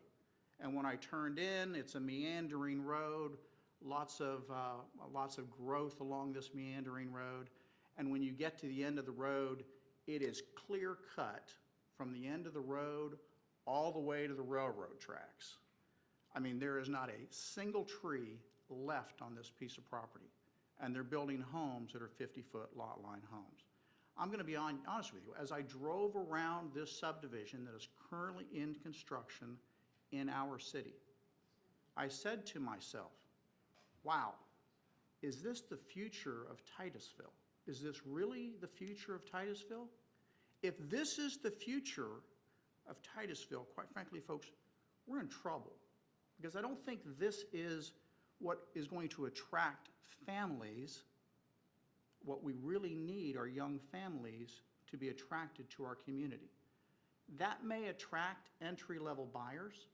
That may attract retirees. But that's not going to attract the young families that we need in our community. Could I have one more minute? I promise I'll close. Second? All in favor, say aye. Aye. Okay. So this application, and let me be crystal clear, I am very supportive of growth in our community. I'm very supportive of development, even though that's going to be directly adjacent. I have no problem with that. I am interested in quality growth for our community. What is Titusville really going to gain by rezoning this piece of property? Well, we know what the bank gains. The bank gains the opportunity to sell a piece of property that, quite frankly, they don't want. They got it through, sounds to me like they probably foreclosed on it. That's how they got it. So the bank potentially has a buyer. That's their interest. What does the developer gain from this? Well, the developer gains by building 50-foot lot lines the ability to build more homes on the same piece of property. Now, I have to give Mr. Moya credit. I think they've done a responsible job in their presentation. I think they've done a responsible job in preparing the application. But again, consistency and what is in the best interest of the city of Titusville, and I believe that to be R1B with a conservation overlay. Okay. Are there questions? So I just wanted to make a comment to you real quick. We'll let you rebut at the final end. I just need an address or a location, and he's with. I'll give it to you offline. Okay, thank you. Okay. So, Mr. Sievers, I think you can probably, or whoever's been on the board since then, I think maybe around 2005, 2007, there's a change in the direction from the city on, they switched to patio homes, and we even changed our codes. And this was what the development community around, that they said that this is what people want. This is what they were offering. And so it's been this way for that long of a period. And this is why you see development after development come in. This is why you see more planned developments, because and this is just me speaking, I'm not speaking for the city, but the R1B, the different levels of zoning is considered kind of old. And so they're trying to update it, trying to make it more flexible. And this is why we've seen massive shifts in development and how, and quite frankly, what I've seen is people don't invest in land without having that kind of flexibility anymore. I mean, that's just for me, what I've seen. Maybe you can add in on your thoughts and what you've seen. I certainly agree that there was a shift in allowing patio home type of development. Then the council realized they overdid it, and they've tried to reverse some of that. One of the concerns with the subdivision that you mentioned, and that I've only been on the Planning and Zoning Commission less than 6 months. The first night I was on, I brought up that subdivision because the clear cutting, which in my opinion, in accordance with the comprehensive plan, the land development regulations, is prohibited. And it needs to be addressed because of the very reason you stated. You know, I'll say from my own personal take is that, you know, I'm not a big fan of patio homes. I never have been, but I'm also not on council and they make the decisions. And they made the decision a long time ago. So everything that's being proposed to you has been, this is the way it's been for a long time. Not that it's my cup of tea, but honestly, for me, I'm having to look elsewhere to build a home. Okay, so if we'll go, next card, please. Scott Bray.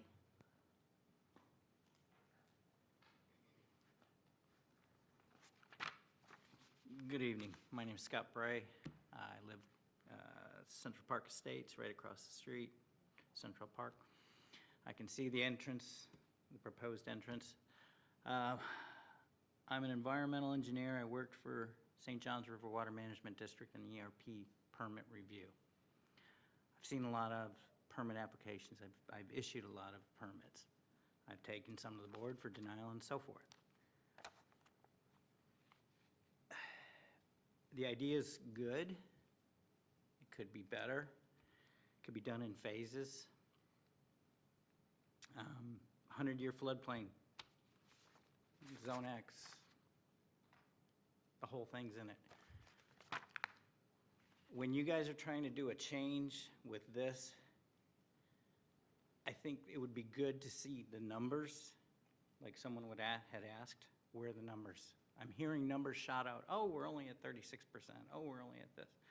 I heard, for example, a 50-foot lot, okay, we got 50-foot lots, you want 15-foot setbacks on each side, that's 30 feet, you're gonna have a 20-foot wide thing, entrance to a house.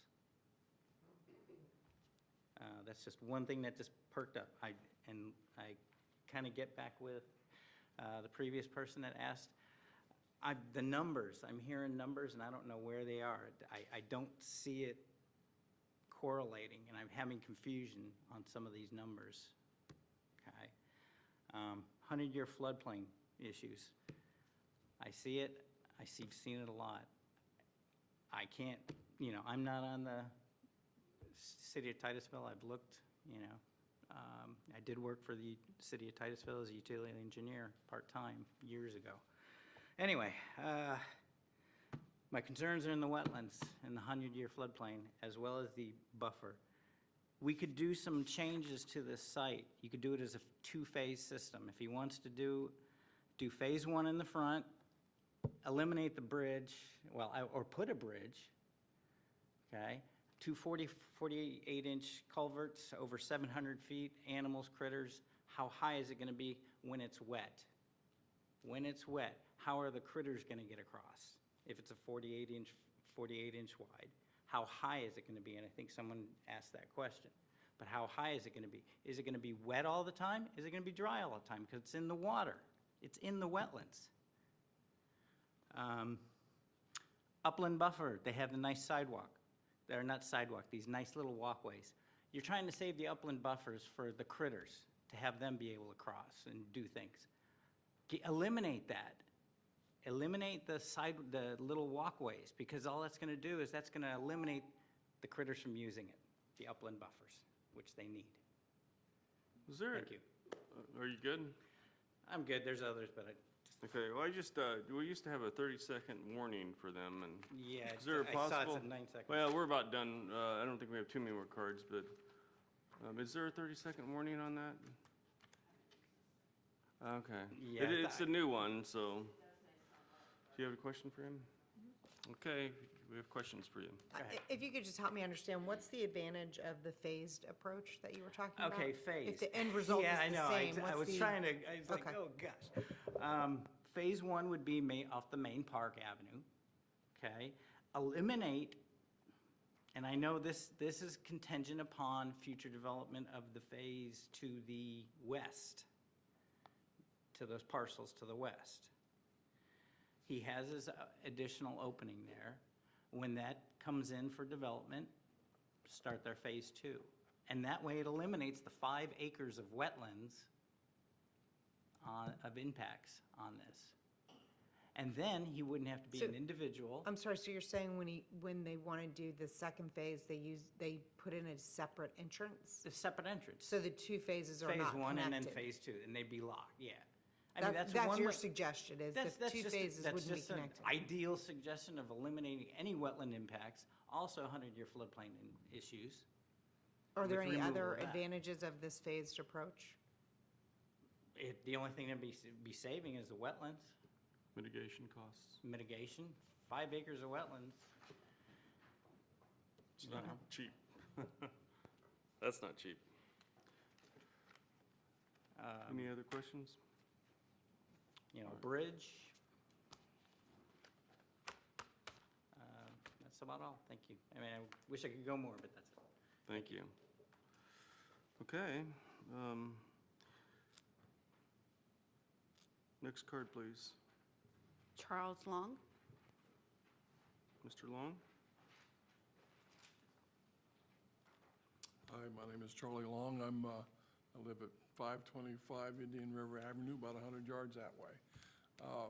But I'm not here as a neighbor there. I'm an elder at Park Avenue Baptist Church, was an immediate neighbor to this development. We're to the north. A lot of the technical things we're observing, we've been to all the public meetings, some of the representatives from leadership of the church, just to find out, who's potentially coming in, to welcome them to our neighborhood, to, just to find out. So the technical aspect of it, we're not experts on, but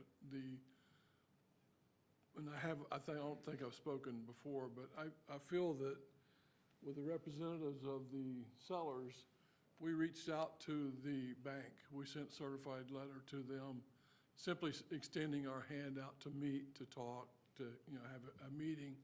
And at this date, we haven't heard back.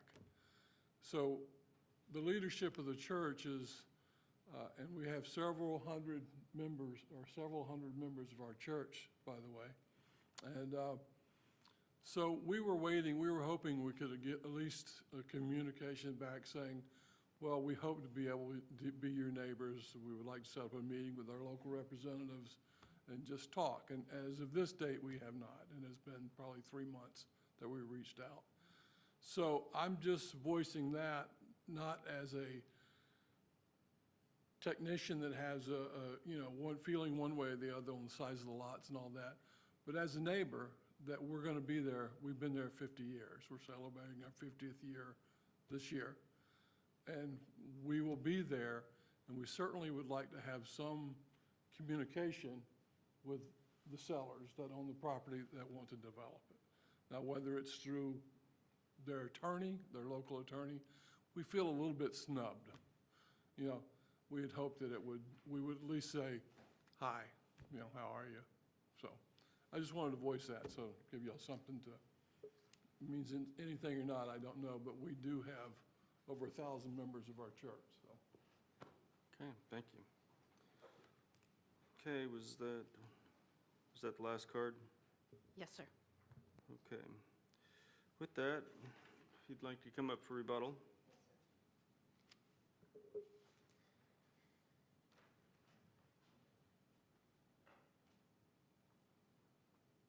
Mr. Long, I'll give you my card before I leave. Thank you.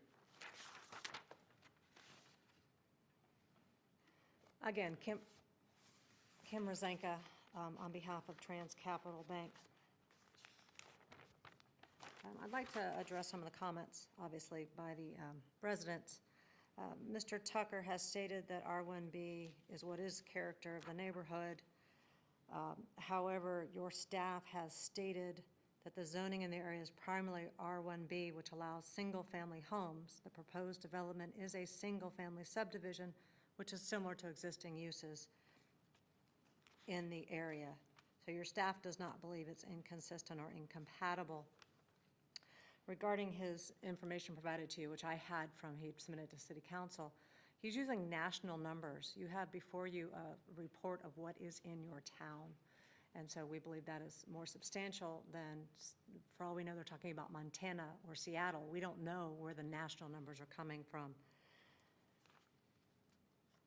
Again, he said the average square feet in his Central Park Estate subdivision is 1,800 square foot. Our expert has said it will be 1,500 feet to 2,200. 1,800 is pretty much smack dab in the middle of, would be the average of what would be in Park Avenue subdivision.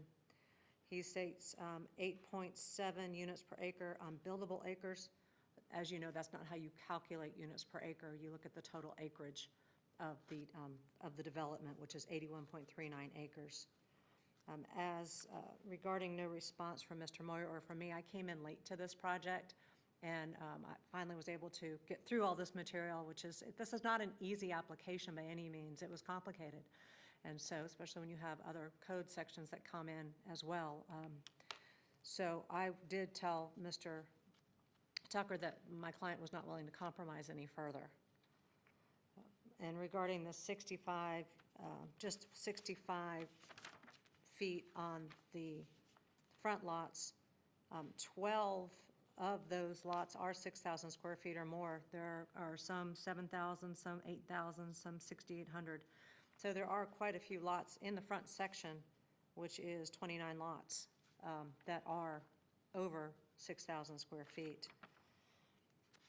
Again, R1B, if this stayed R1B, they only have to have 1,200 square foot homes, and they don't have to preserve anything. They, in theory, can clear cut. Here, we're preserving all of that yellow area, all of the conservation areas. They will not be cut. They will not be touched. So this is better than R1B for the community, for the health, safety, and welfare of the wetlands. They will not be clear cut. You will still have 35% of open space, and you'll have preservation of the wetlands. Regarding the request about my information by Mr. Scully, all the information I cited is in the city records. There was nothing new. It may not have been online, but that report was submitted. The environmental report was submitted. The wetlands information has been submitted. It's not in your packet, but it is in the city records and was available to the public. This is a PD zoning. It's not an overlay. As I said, it replaces the R1B and has the open space requirement, and we've agreed to a larger lot size of 1,400 square feet instead of the R1B of 1,200 square feet. Regarding Mr. Bray, wanting to see the numbers, everyone does want to do that at zoning. However, those are site plan issues, and that's where you rely on the staff to review, your engineer to review everything. That's why you don't have complete designs. One development I was working on recently, the county wanted all these drainage studies, and the engineer said it would cost $140,000 on 110 acres to do all the studies that the county wanted, or some of the residents wanted, before the rezoning occurred. So they're expensive studies. That's why you don't do it unless you know you have the zoning. The pipe of 48 inches is a minimum of 4 feet, so it is a good size. And if there's water in it, the critters swim through the water. That's what critters do, so they will get through. Regarding Mr. Long, I will talk with Mr. Long. I was unaware that he had tried to contact the bank directly, and I do not want anyone to feel snubbed, so we will certainly talk with the representatives of the Baptist Church. And with that, we would request the comprehensive plan amendment and the PD zoning to be approved. Thank you. I had questions. Yes, sir. Member Noel Copeland. I just had a point of clarification. You made the statement that no homes back up to each other? Yes. And it does appear that there are lots that will back up to each other. Oh, then I was mistaken, and So- I don't, no. There's a road in between them. Well, they're, number 1 and 2 look like they're backing up to 20 in the corner there. There's another one, I mean, there are several that are like corners that look like they are backing up to each other, so I just wanted to clarify. Okay, when I meant back-to-back, where the rear setback would be in play. There's none here that have a rear setback in play, that it would back up to another lot. And I did want to mention the 15-foot setback was for side lots. For No, I was just making, yeah. you had stated that none of them back up to one another. They don't. And there are, I don't, I'm sorry, I don't see them. the front corner, 4, 5, and 6, 4 and 5 look Oh, like they're I'm sorry, backing yes, up you to do have 6. 7 and 6. You're exactly right. I apologize. There are several examples like that. I apologize, yes, there are the corner lots, I do apologize. So there will be a 10-foot setback on those, and those, some of those are much larger lots as well. I apologize.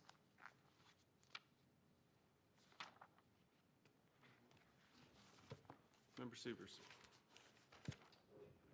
Couple of questions. I know you're representing the bank, and they've agreed to 1,400 square feet minimum. Would they be willing to commit to an average of X square footage? Above 1,400 square foot? Yes. No. No? Okay.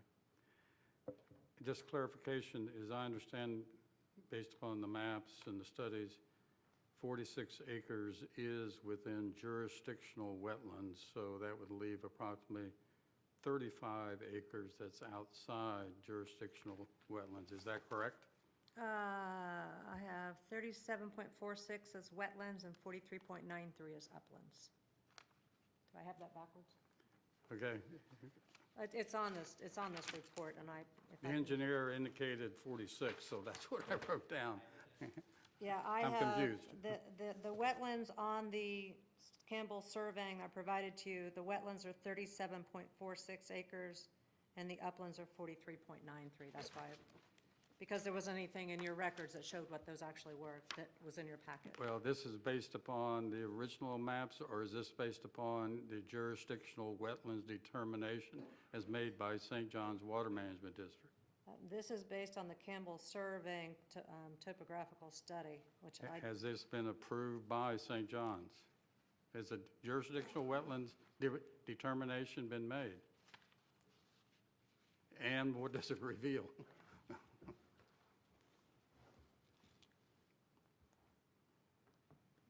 The survey, what you see in the survey are the flags that were set by the consultant. Since that, that's what was surveyed, but since that, the consultants met with St. John's, and St. John's has confirmed the actual locations of all the flags in the wetlands. So they have been confirmed by St. John's. oh, And then what are the numbers based upon that? Well, we haven't had it resurveyed, but the flags didn't move significantly. So if they moved, they just moved a little bit. There wasn't a significant shift in the location of the Okay, wetlands. based upon your original survey, the numbers were what? I thought you indicated earlier 46 acres was within the wetlands. No, the total wetlands is 37.46 acres. And then the uplands is 43.93 per the survey. Well, my question for the applicant, why are you asking for a comprehensive plan amendment since you have more than 40 acres of R1, low-density residential, and if I multiply, just using 40, it's more than that, 40 times 5, that's 200 units you could have. Why are we going through this process of comprehensive plan change? Because you can't get 5 units to the acre unless we impact the wetlands. But you're only going to build on 35, But on even that- 25 even- acres. Still, even, you can't, even if this was complete uplands and 43 acres, we could not put 5 units, 5.8 units on that piece I of understand that, but that, acre. once you have 40 acres of uplands, R1B, why didn't you apply for a PD and do exactly what you're doing rather than going through the process of a comprehensive plan change? Because of some of the, if I remember right, the conservation land use is not consistent with the wetland flagging line. So there's work being done in what is land used as conservation, because the conservation land use was arbitrarily put in there by some map that wasn't accurate. Now that it's been flagged, we find that we are doing development within the conservation land use. That's why there's a land use amendment. And since we were doing the land use amendment, we also prepared the PD because we wanted to go with the conservation PD because it allowed us to do the clustering and preserve as much wetland and uplands as possible. I understand that. That's what the comprehensive plan contemplates. These wetlands, that are shown 1988, shown on this map, have not been ground truth. In order to provide more accurate mapping of wetlands, when the city receives a wetland delineation on a specific site, the delineation will be accepted by the city and the future land use map will be amended accordingly. That's the normal process. Well, yeah, if we wanted to develop under R1B, but that's when all the discussions we've had of how to develop this property in the best possible way was to go with the land use change and do the PD. the Conservation PD. In order, R1B is zoning. We're mixing zoning and future land use. They're not the same. They're separate. I understand what you're saying. We did So, so what is to prohibit the future, the residential classification of some 40-some acres, you're saying, plus the 30-some acres of conservation and an application for rezoning to PD on the upland portion? What's to prohibit that? You've got a conservation land use that prohibits any development, which means they could not access the west side of their property. Right. Because that conservation goes right through the middle of it. They couldn't go across it. They couldn't get to this side, and they can't access it from the west. But you're doing that as a part of a PD application. Right. We're mixing the conservation land use. No, we're not. I'm not. You've got a future land use designation, that green, Yes. you can't go through there. So you'd have to, Yes, you can if you mitigate. They do it all the time. And it's, it looked like you were mitigating. And you're on the going to southern- mitigate anyway. okay, well, and I don't know, but this happened before I was involved, but I understood this was the direction that was decided between staff and the applicant. And I assumed that you cannot develop in a conservation designated future land use. The reason that we directed Mr. Moya to pursue this method as opposed to leaving the conservation land use as is partly because of one of the policy 1.16.2 of the future land use element, which does refer back to, the blue, please. Thank you. So, to further what Commissioner Sievers read from the comprehensive plan and what was in the staff report, it does mention that the land use map may be, or will be amended accordingly, but then it also goes on to say, the conservation land use shall be amended to include all wetland areas on the site to be preserved unless such wetlands are preserved by a conservation easement as part of a planned development or other master plan development, and any other upland areas to be permitted for preservation for state and or federal listed wildlife species. So by doing this through removing the conservation but utilizing the PD option, it still maintains the integrity of the wetlands, and in addition, the future land use and zoning matrix, which is established in section 27-21 of the land development regulations. This matrix, the purpose of it is to establish what zoning districts are allowable within each future land use category in the comprehensive plan. The plan development category is not allowable within the conservation land use, so therefore they would not be able to utilize the PD and still have access to that western half of the property. So we felt that because of the master plan and the notation of the wetlands and their Trevor, design. you're missing my point. My point is simply, if you just took the uplands, which is low-density residential, up to 5 units per acre, and use that as a PD, why couldn't you do that? You're not using conservation. Well, you would have to in order to access the western portion of that property.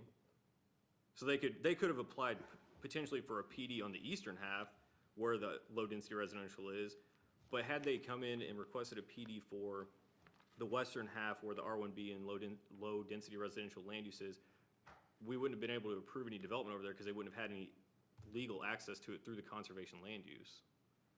I hear what you're saying. I don't think I agree at all, frankly. But I hear what you're saying.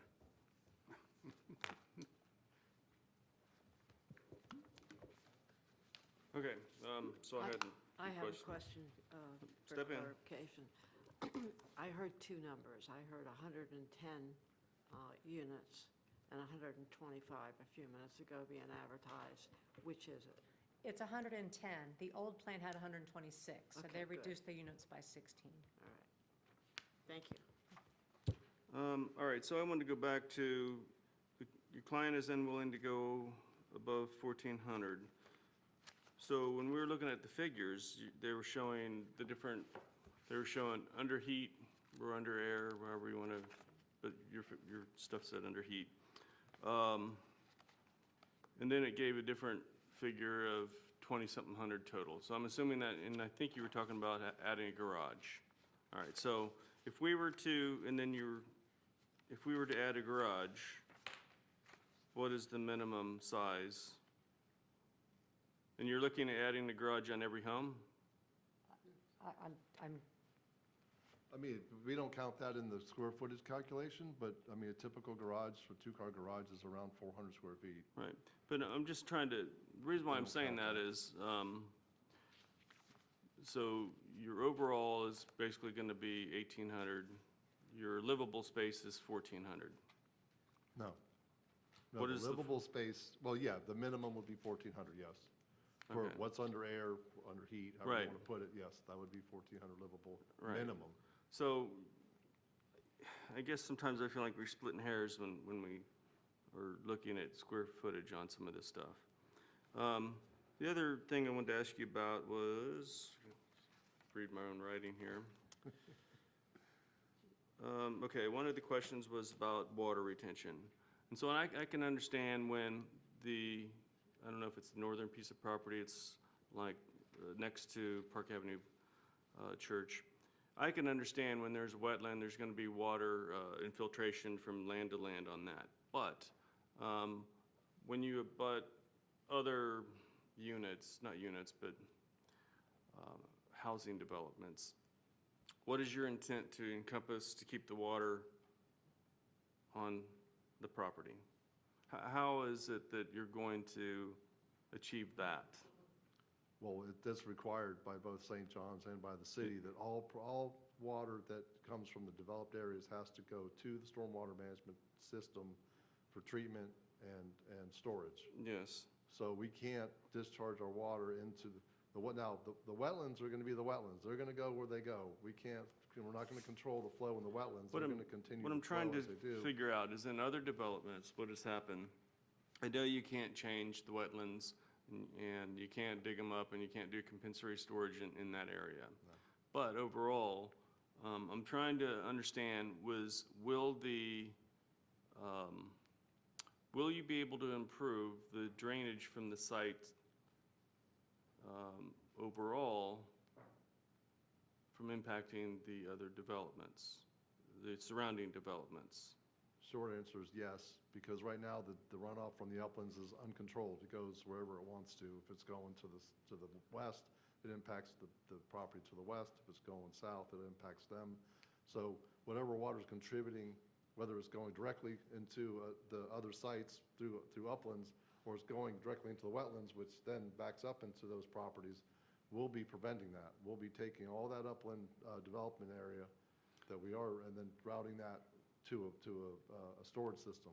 I mean, it looks like on the one, you have a pond, I don't know what kind of dredge pond, or, I don't think that'll be an impact. On the, I don't know if this, I can't tell which is west and, on the Park Avenue side where you have development, it looks like you should be able to control some of the runoff from there. I'm trying to figure out will it be better in certain areas with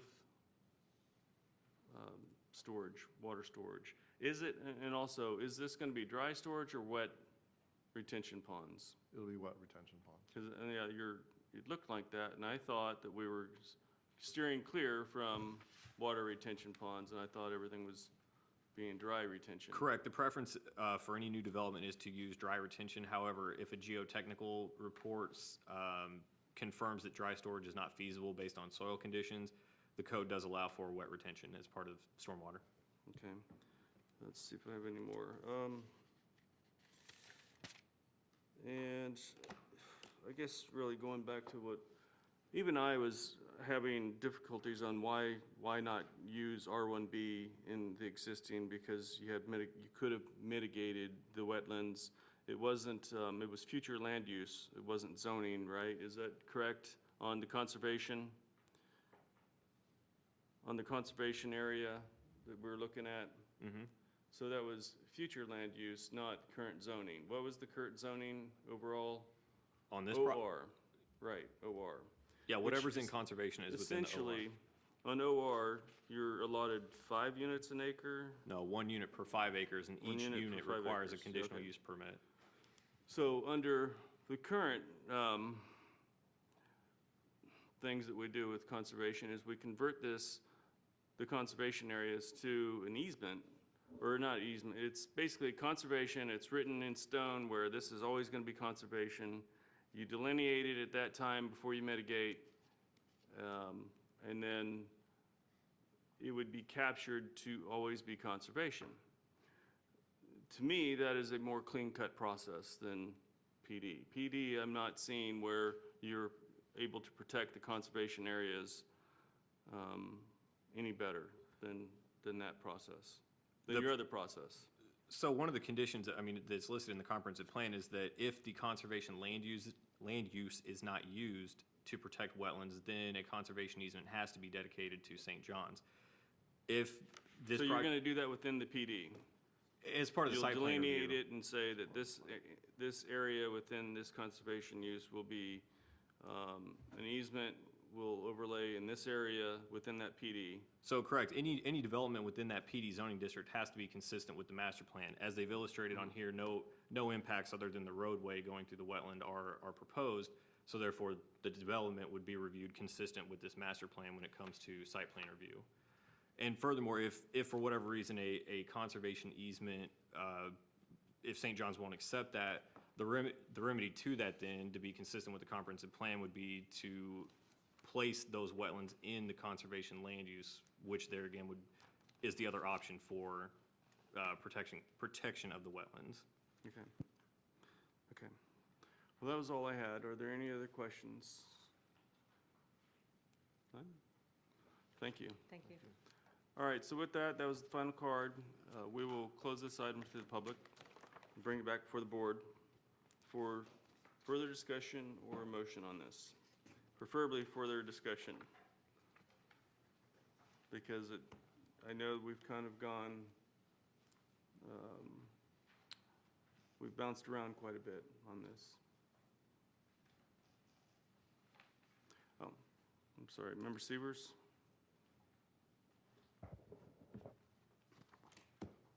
I guess, as I said in the very beginning, there's 2 separate issues.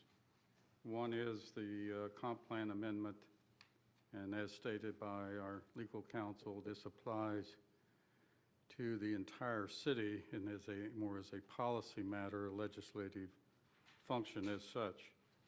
When I first received the packet, I went online and looked at the future land use element, the conservation land use, and unfortunately, what I got online was different than I received today. After our conversation today, I noticed that the online version was outdated. And even assuming we accept the today's version, which says whenever a more specific delineation occurs, then the future land use map will be amended accordingly. That's what the city's been doing for many years. Then it goes on to say, this is the revised version that I just got, the conservation land use shall be amended to include all wetland areas on the site to be preserved unless such wetlands are preserved by a conservation easement as a part of a PD or other master plan development. This doesn't at all, this is unusual putting a zoning category in the comprehensive plan. And it almost like you're tying the two together, which normally you do not do. But clearly it doesn't say you have to somehow change the comprehensive plan from conservation land use to residential low-density future land use. It doesn't say that at all.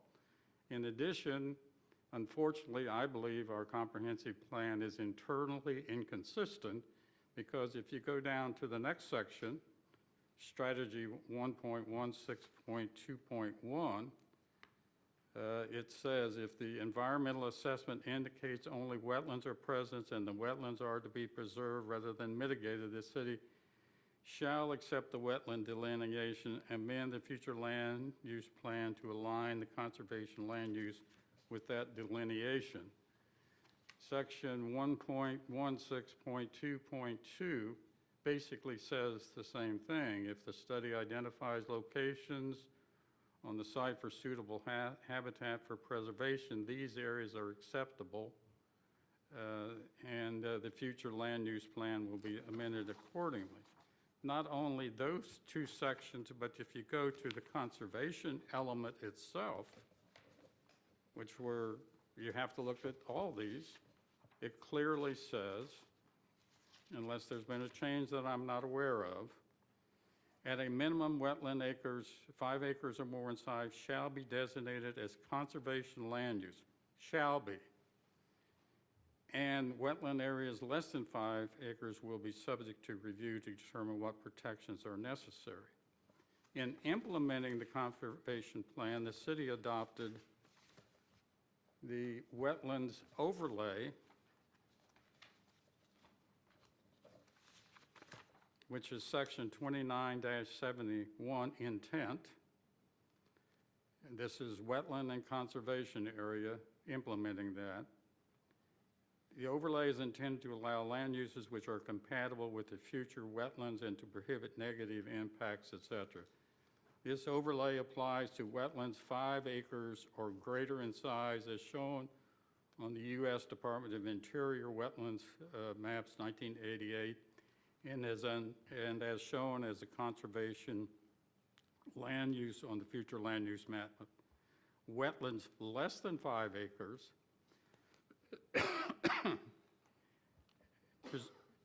wetlands preserved by conservation easement as a part of a PD.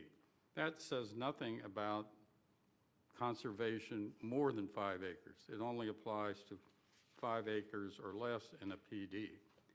There are 4 areas in my mind that are on their face inconsistent with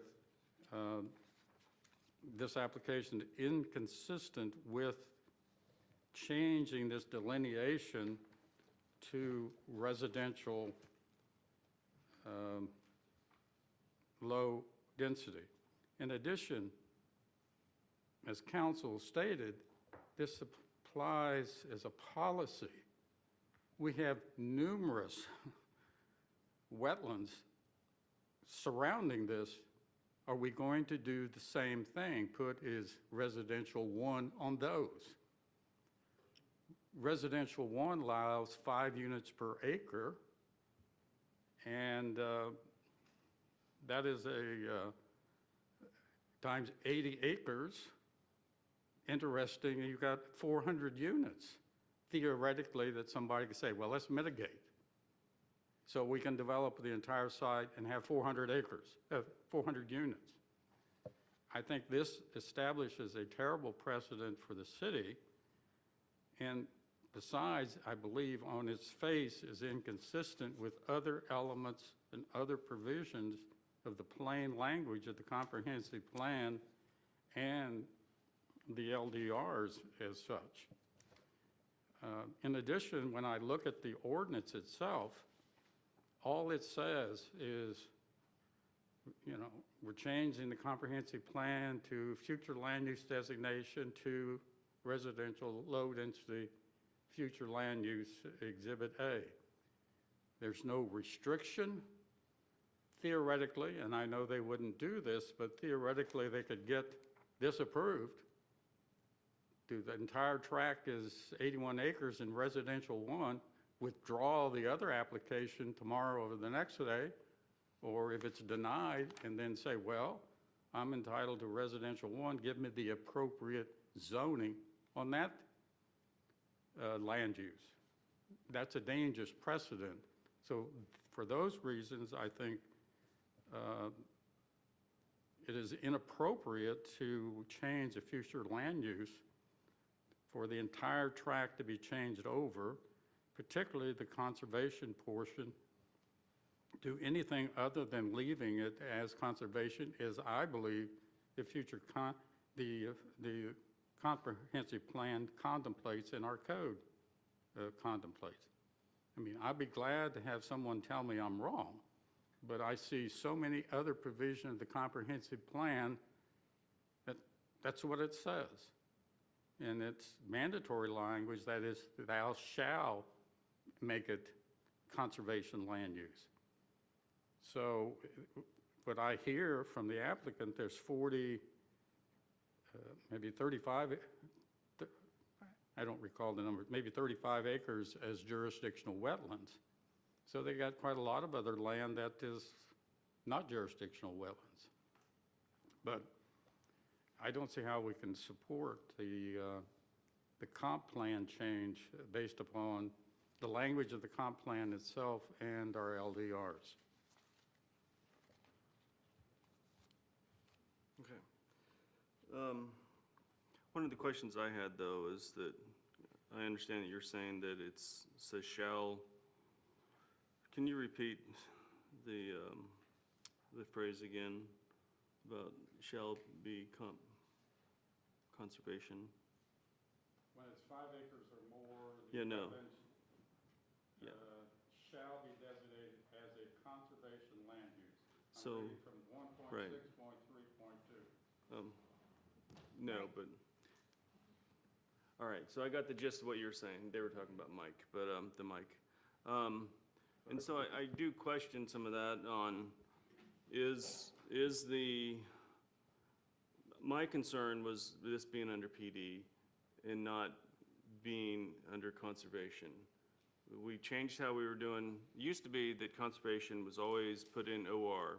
And then as staff changed out, and then it seemed like we lost that meeting. So then staff came forward and created conservation, and then came with conservation easements. Mr. Chairman, let me just point out, under 29-74, conditional uses under the wetland conservation overlay, as a conditional use, public roads and bridges are allowed as a conditional use. Yes, we've done that. We did that on the property Sisson and, or not Sisson, Singleton and 405. This is a private road. Okay. So, I'm just wondering, or trying to surmise if they've gotten that intent by doing an easement, a conservation easement. The problem that I have is I don't see it locked in as being done because it's under PD. As well as when I look at the future land use map, the entire thing is under LDR, which that concerns me. Whereas, because it's under it's under PD. I know maybe I seem old school on this, but it's wrapped up in a nice package when not everything isn't PD. And it does seem to follow, better with the intent, the original intent. So I must say I'm a little bit tossed because it's not that, I think that the applicant definitely made concessions. I think that they have,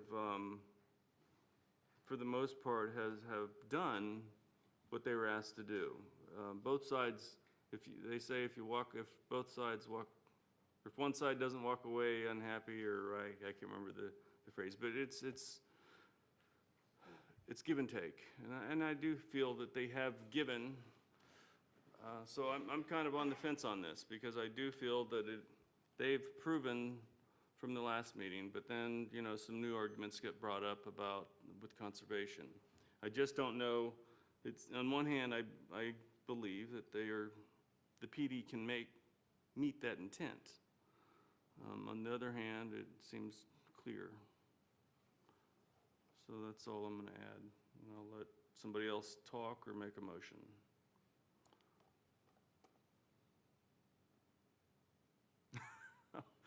Silence. So, what are some thoughts? I mean, I can honestly say I'm on the fence on this because I see both sides. They've stepped up to the plate but it seems like they haven't stepped up far enough, and then the code is clear on conservation. So there were 5 issues that they said. Wetlands, lot size, house size, neighboring value, and habitat crossing. They addressed the wetlands, the house size, and the habitat crossing somewhat. No change to the lot size, and they still feel like this will decrease their property values because the houses will sell for anywhere from $100,000 or up to $100,000 less. Right, because they said the house values will be $189 to $259, and the house that just sold in their neighborhood, they said it sold around 3-something. 330, I think was stated? It was 311. 311, okay. So 2 of the 5 not addressed. And at least one of the others increased, but not to the range that they were looking for, the house size item.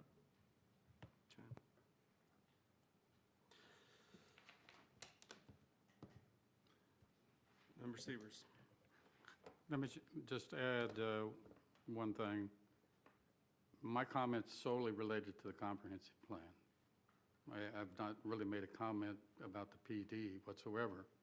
Frankly, I have a lot less problems with the PD and the plan development that occurs there.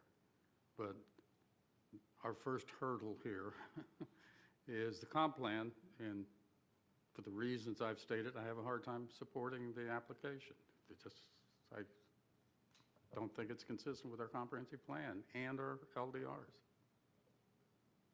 And if the problem is that it's shown on the matrix a certain way, guess what? That can so easily be solved in one public hearing, or maybe 2. So then what is your thought on, if it was under PD, how are they under PD? What do they need to do differently under PD to solve your issue? Well, first of all, we need to vote upon the comprehensive plan. I mean, I can make a motion that we recommend denial of ordinance number blank 2019 and not change the future land use plan map, the conservation land use to low intense residential for the reasons I have previously stated. In addition, including, there is no restriction on this ordinance saying they have to designate the conservation area as an easement. There's nothing on here that restricts the use whatsoever. So all this does is completely change it to residential, low-density, future land use. So that in itself would be enough It's to change? It's a big concern. Well, I guess where I'm going, though, is I'm trying to understand under the PD, for you to be comfortable with this, it would need to be clearly defined in the ordinance that this is what they're doing with the conservation area. It needs to be put in easement. And then that would satisfy they shall be in conservation. Yeah. Because that's what I'm struggling with. That doesn't satisfy the comp plan. That would be addressed in the next ordinance.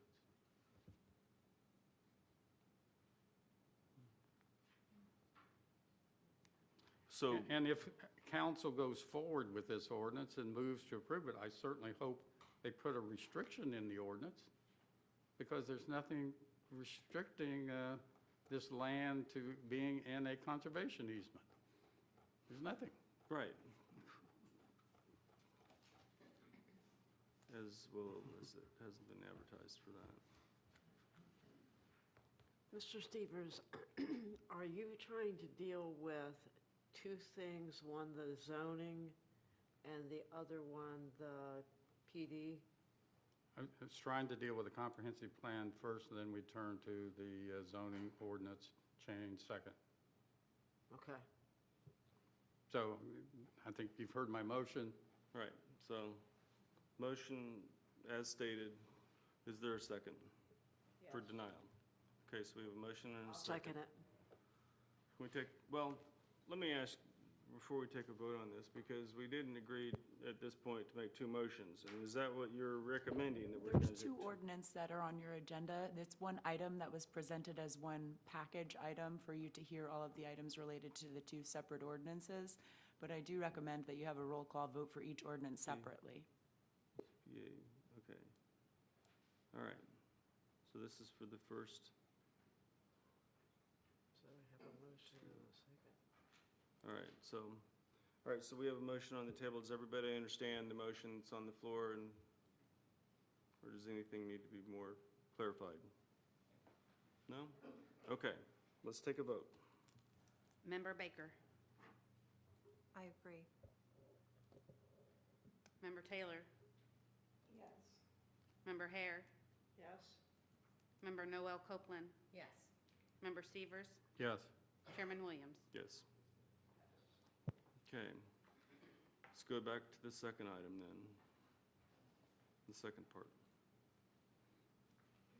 Would you like to make a motion on that? Well, I think we first need to clarify the ordinance where it says R1B and OR to PD. We would be deleting the OR portion. This PD would no longer be consistent with the comprehensive plan, so it would have, because PD inevitably is going to be under some areas of the comprehensive plan that are currently designated conservation, which is not currently allowed by the code, so we still have an inconsistency. Because of the matrix? Is that Correct. why? Right now, planned development is not an allowable zoning district within the conservation land use. Which would be a basis for denial by this Right. commission, because this item has been presented to you and staff's not formally withdrawing it. What you have done is presented a recommendation to deny the first item. We have to wait and see what happens with city council. There's 2 meetings for this item to be heard, and at their final determination after the second hearing, then the council will make their decision on the comprehensive plan amendment, but they must also have your recommendation. It would not be possible if they vote to deny the comprehensive plan amendment to then approve the ordinance. And so consistent with your first decision, you must provide a recommendation for the rezoning ordinance. Okay. All right, yeah.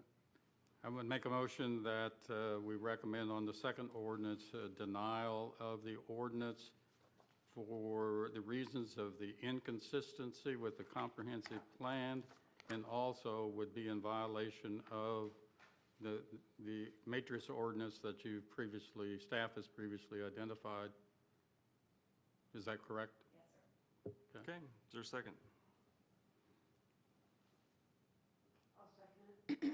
Okay, can we take a vote on this? Member Baker. Yes. Member Severs. Yes. Member Noel Copeland. Yes. Member Hare. Yes? Member Taylor. Yes. Chairman Williams. Yes. Okay. Yes, can we take a break at this time? How many minutes? 5, 10, 10? So yeah, let's take a 5-minute break. I just wanted to state real quick that this will be going to City Council on January 8th, and then again to City Council on January 22nd for a public hearing. All right, thank you.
reconvene the meeting. All right, so we will go to reports. The first item is just the summary of action from the December 11th City Council meeting. As requested, we've been providing those.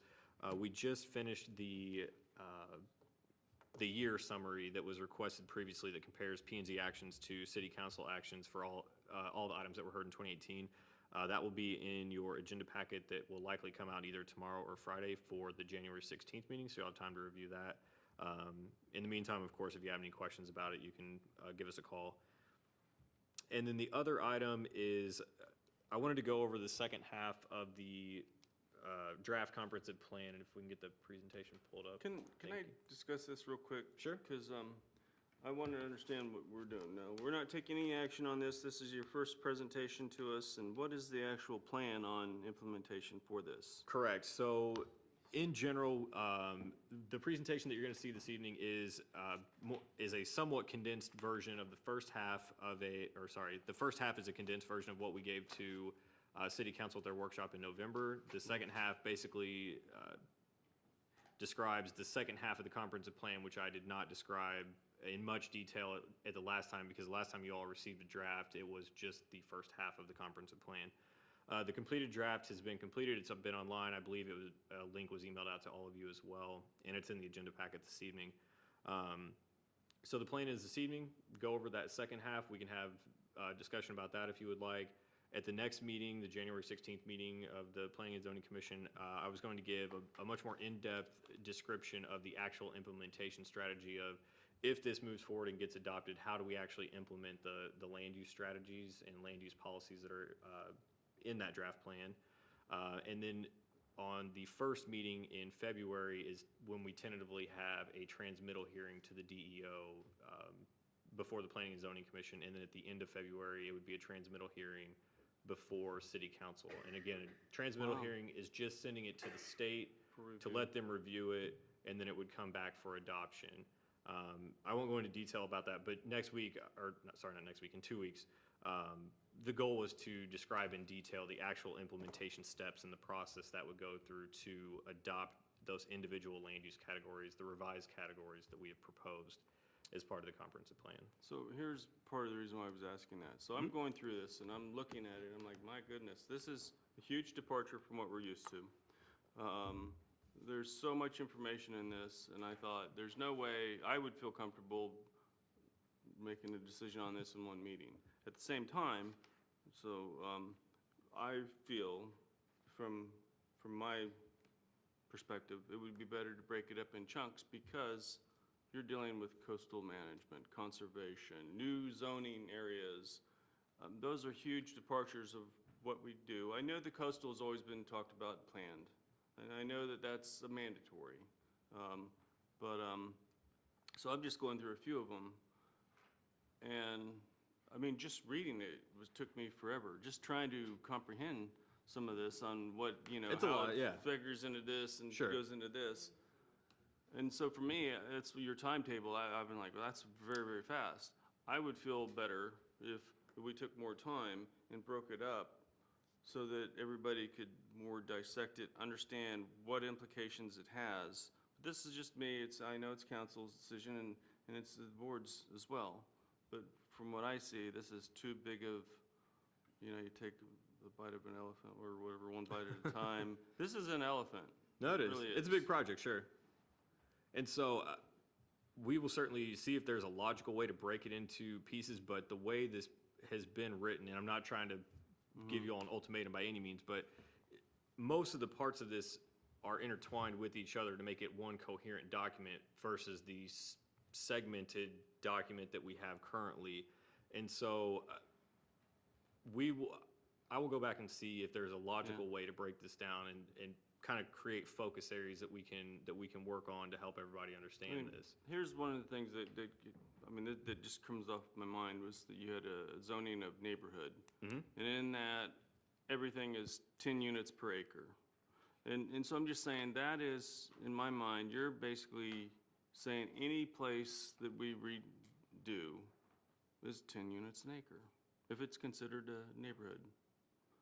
That's a huge departure. No, sure, but along with that, and I don't want to deviate too far off this, because we can describe this in more detail. And I agree with that we should probably, and that's the reason why we wanted to set up several different presentations before this board, in that we can take the time to describe those, because along with the neighborhood, that one we know is probably going to be one of the more difficult land uses to implement.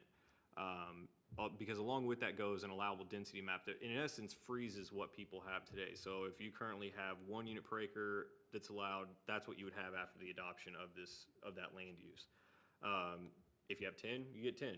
So the intent of the neighborhood was not to start allowing a lot of density where it's not needed, because for one, we won't get that through the state, because we don't have any kind of data and analysis that backs up that we're going to have that much growth that we need to increase the density in some places by 10 times what they have today. And so we can certainly do another presentation focused just on the land use, because in all honesty, that's where the biggest changes are occurring. It's not like I'm wrapped around that one thing. And I want to allow you to do your presentation, but I'm just like, on one hand, I kept on hearing, we want that small town feel, and that's what they came across from talking to the citizens. That's what I've heard for years and years and years, that Titusville is actually why I still live here. But then I see the density just, let's build up, let's encourage to go build up, let's encourage more density, let's encourage. So I just wanted to add real quick that, so I was here when we did, was it 2020, or it was for the projections for 20 Probably, years. that was the last year. And so I did the calculations. So in 1990, we were at 40,000, and this was within that time frame. And in 20, or almost 18 years, we've increased 6,000. Now, those projections were, I think, 50-something thousand, if not more. And so I don't want to, I want to be open about this, and I want to listen. That's the population. Yeah. So with that- That's, the projections were like, we're going to grow and we're going to do this, and we're. Wasn't the and it population didn't. higher, though? And then after the shuttle program ended, then we lost some people. So I think. No, I think we've remained. I Bear in think mind that the- it came down and then it's grown back up some. But people I think don't- it. I will dropped say that off. the trends that they probably used I during don't remember the 2010 were numbers. probably not met because of A, the recession, and B, then the demise of the space shuttle program. But projections are just that. We use the best information that we have. We use the information from the University of Florida, which is a statewide standard. The current population is somewhere around 47,000 people, based on a 1.5% growth rate, which is slightly higher than what we've experienced in the past. That would put us in 20 years somewhere around 65,000 people. But I guess where I'm going with this is that, not Orlando, Melbourne is 80,000 people, and that's where we're being. 80? Yeah, and so we're being projected to hit Melbourne status, but we're going to keep that small town charm, and so I'm just saying it's very conflicting in the report, and I have every intention of being open and listening and understanding. Sure. It's just that it conflicts with the values that I've heard Titusville wanting and what we're actually doing. No, understood. And part of this is certainly an education piece, because when you hear, oh my gosh, we're going to put 20,000 people, because basically that's what's being projected over 20 years, it's easy to imagine nothing but high rises and lots of traffic in that. But through proper design controls, you can get a lot of density and a lot of population in much shorter buildings in well-designed development that doesn't rely only on automobiles, and that helps alleviate traffic. It avoids all of the big build-to-the-sky condo towers, and so that's one of the things we're trying to focus on in this new plan. I'm not saying by any means that it's perfect, because one, everybody has a different idea and feeling of what a small town is, and so we're trying to get as close as we can, but we are obviously open to comment. That's why we do these presentations and this education, to try to get everyone to understand, the basis behind this and what we're trying to accomplish. So by no means is this set in stone. It's certainly still a malleable document. So I just wanted to put out there, yes, I will be open and listen, and I just hope that you'll break it up in chunks so that we can get a full understanding of everything. And can you remind me, how does this fit into a greater Brevard County plan? So one of the things, and I'll actually talk about it briefly here in a minute, is when we looked at revising this plan, of course, we looked at the visioning that was done here in the city, but we also took a look at the economic development strategic plan that was done for the city. We look at the transportation planning organization, the TPO's long-range plans. One of the things that they do as part of their long-range planning is it's called scenario planning. So they look at what would happen if every city in the county just continued to sprawl out to the county borders. What would happen if you created clustered little, downtown cores surrounded by good neighborhoods. And so they look at all that, and through their last update and through their current update that they're currently doing, they do this every 5 years, they seem to gravitate towards kind of the more centralized downtowns with unique city identities, as opposed to the sprawl to the edges of the county mentality. And part of that is because they understand that you can't build your way out of sprawl, is a common saying in the planning world. It's because it doesn't matter how many lanes you add to a road, they will always be full of vehicles. And so the TPO is looking at ways to get people out of a car and on their feet or on a bike or on a bus or whatever it may be. That's why I asked about how it fits into a Brevard plan, because Right.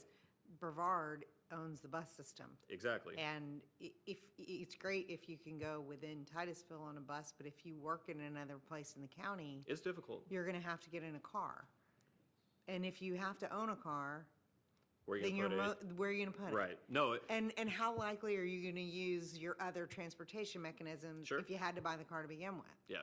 So unless we're looking, and, unless we're saying, this is the Titusville plan, and this is how it fits, how all the other towns, right, fit into a Brevard plan. Mhm. Because right now, to get to any other city, need in a Brevard car. County, it takes you 2 hours. Oh, on a bus, and absolutely. 3 transfers or whatever. You know, I Sure. mean, it's just, it doesn't, they don't connect. Yeah. And so it has to be part of a broader view.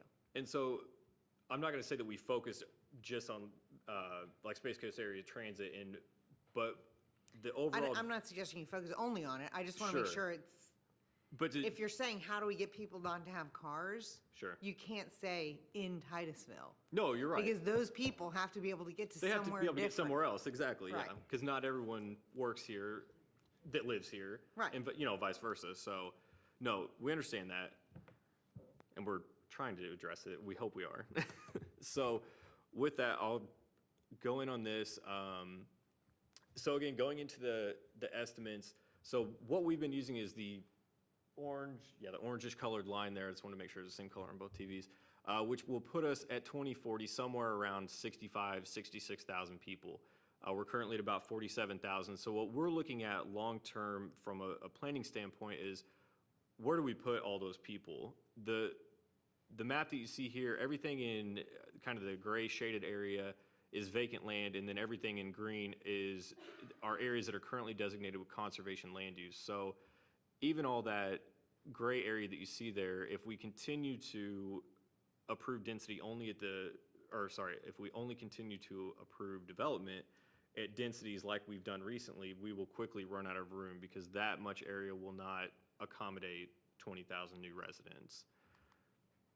And so, again, looking into the current plan does a very good job of grouping uses into individual categories, which creates the environment that we see. Commercial separated from residential.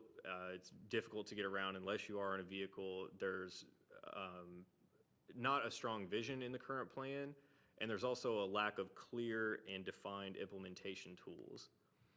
And so one of the things that we're looking at here as well is the Florida Department of Transportation and how they're looking at planning for the future. They control essentially all the major corridors with the exception of Hopkins Avenue within the city. And so when we look at what we're doing with our planning, we looked at what FDOT is doing, and we actually went and met with some of their staff in DeLand. And what they told us is that under this context-sensitive classification that FDOT has adopted, that if a city has similar policies, they speak the same language as the plan that FDOT has, they will rely on our plans first, and then work within those parameters to the greatest extent that they can when they're programming improvements to roadways that they maintain. So if we just continue to say we're going to have, big box retail and apartment complexes that are separated from everything else, we'll continue to get kind of the type of stuff that we have. But if we start focusing on pedestrian scale improvements and alternate modes of transportation, they will start looking at that. When they're putting in street lighting, they might not put in lights that are 40-foot tall. They may put in much shorter lights that are pedestrian scale and help add to that feeling that the comprehensive plan is trying to achieve. And so the things that you see there on the left are what is more or less accomplished by our current plan, and the stuff that's on the right, which is a much more multimodal friendly environment and a flexibility from a development standpoint perspective, is very limited by our current plan. And so what we're trying to do basically is flip-flop that. What's there today can continue to go on, that's how it is, but we're encouraging new development to look at more than just how many cars can you fit in the parking lot. It's how do people get there that ride the bus, that walk there. If you're in a neighborhood right behind a grocery store, do you have to get in your car and drive to it even though it's right behind your house, or is there some other way you can access that property? So those are the sorts of things. How do land uses interact, and how does land use and transportation interact with each other is one of the things that we focus on through this. And so, as I mentioned, so this is the map that's up there now, and I know this is difficult to see, but this is one of these scenarios that the TPO seems to be trending towards, and what that is kind of those centralized clusters that you see. So there's some kind of major nodes throughout the county that would be better connected by all modes of transportation. So of course we look at, that's the Space Coast Transportation Planning Organization Plan, the Economic Development Strategic Plan, and our CRA's Downtown Master Plan, and then any other master plan or small area plan that the city has adopted. So for instance, there's one for South Street that focuses on annexation and land use. There's one for River Edge Drive. There's one for Indian River City neighborhood. And so we looked at all those and tried to incorporate those and enable those plans through this comprehensive plan. And so I'm not going to read all this, but this has changed since the last time I made this presentation to you. And what we did is we felt that the vision that we had come up with before was fine. It put together everything that came out of the visioning exercise that we did, but we felt that the previous visioning exercise that was done in 2010, they actually went through and kind of vetted this vision statement with the public and through that process. And so what we did is the majority of this stays the same as the previous vision statement, and we have updated it to reference the city's designation as a trail town and put a little more focus on pedestrian and bicycle connectivity in there. And so this is the vision statement that's in the draft comprehensive plan that's available for review now. So of course then this is part of the introduction of the comp plan, and so the revised plan is laid out as you see it there on the left-hand side. So there's introduction, people, places, as you see there. So the introduction is basically just that, a little bit of the history of the city, those sorts of things. Then we move into people, so the demographics, who makes up the city, age groups, just a basic demographic analysis. And we wanted to include those two items, the introduction and the people, because we feel that helps tell the story. A comprehensive plan is a regulatory document, but it's also it's a character document. There is some personality to it, and the better story that it tells, typically the better product at the end of the day that it produces. And so when we get into places in mobility, most of this is focused on placemaking, and kind of at its essence, placemaking are policies or practices that promote a built environment that creates a memorable experience for residents and visitors. And so this helps create those experiences that make people want to come back if they're visitors, or make people want to stay here if they're residents.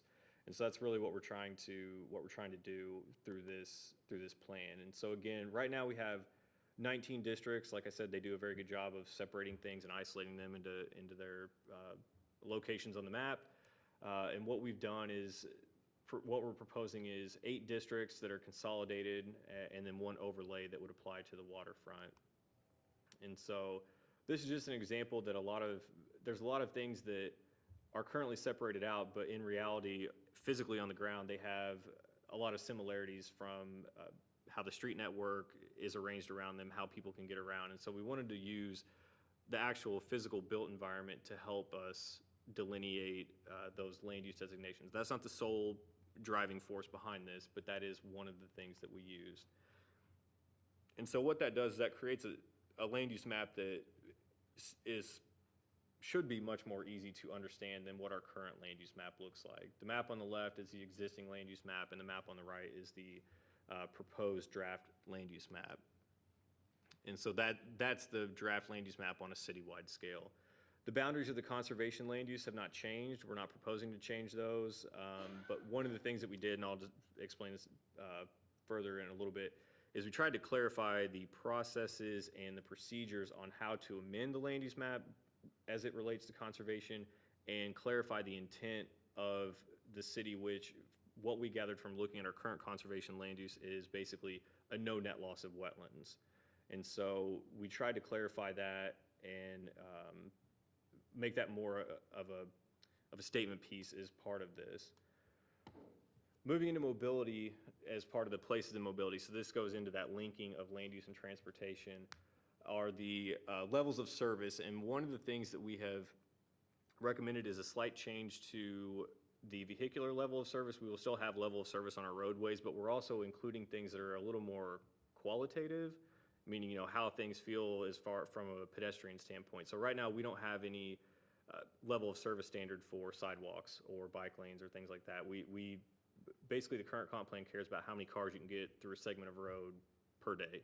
And that's really what it boils down to. And so we're trying to introduce some of these other levels of service that will help us with those multiple modes of transportation that people are using. And another one is a park's level of service based on their proximity to residential development. Right now, the city has about twice as much park space as what is required per the comprehensive plan. We're required about 8 acres per 1,000 people, which puts us somewhere a little over, I believe, 400 acres, and we have currently a little over 800 acres in the city. And that's great because a lot of it's in regional parks that are a great draw, but this focuses on when new development comes in, having residential development provide their own park space that they own and maintain, but is usable to anyone so that someone can just walk to the park. You don't have to get in your car every time you want to go to the park and drive to Chain of Lakes or something like that. So does that include like the plan we were just looking at? Correct. So playground? part of like, that is had like a part little quarter acre. That counts as park space? That would be part of it, and then they also had that walking trail, which when it was measured out was a little over a mile. So if you had that in your neighborhood, it's not going to be the park you maybe use every single day, but at least it gives you some opportunity to get out and recreate. But both the playground and the walking trail would count towards this park space? More or less. I mean, we don't have the exact standards laid out, but that's the type of stuff we're trying to get at, yeah, is that these new developments should provide their own recreational space that's owned and maintained by the HOA. Okay. And those are the two biggest ones. There are other level of service standards for water, sewer that we're not recommending changing that. We coordinated with Water Resources, and they felt that the numbers that are in the comp plan are adequate, and they feel that they can meet the demands moving forward over the next 20 years based on our current levels of service. And so mobility, we have a policy in the draft plan to create a mobility master plan, or it's also called a multimodal master plan. We're actually already moving forward with this. We got the go-ahead from council, and we're working with Kimley Horn and Associates of Orlando. And this will address mainly pedestrian and bicycle infrastructure, where there's opportunities for improvement, what the funding mechanisms could be, and basically a long-term plan of how to accomplish the goals that come out of that. And we are doing public input right now. We will be at the Let It Snow event, so stop by and see us if you're there. And we'll also be at the Gear Up, Ride It Down event that's put on by the Chamber on, I believe it's February 23rd. And I can send you all links to that information. The next part of the plan is housing. This remains largely unchanged from our current comprehensive plan. Some of the changes that are in there are related to historic preservation, talking about adaptive reuse of historic homes, better methods to accomplish historic preservation for the historic structures within the city, and then also, of course, the provision of affordable housing and things like that, which are required by state statute. And so some of the things, this is a lot of the stuff that we didn't talk about as much last time. So the natural resources section is broken down into two subsections, open space and environmental. Some of the policies that I just talked about related to providing recreational space and that are located in the open space section. And then the environmental section talks much more about the conservation land use and protection of wetlands and other environmentally sensitive areas. And so specifically environmental, goal 2, or to protect those areas determined to be wetlands, it sets policies for identifying wetlands, it sets allowable methods for preserving them, and then it sets procedures on how to amend the conservation land use category within the flume.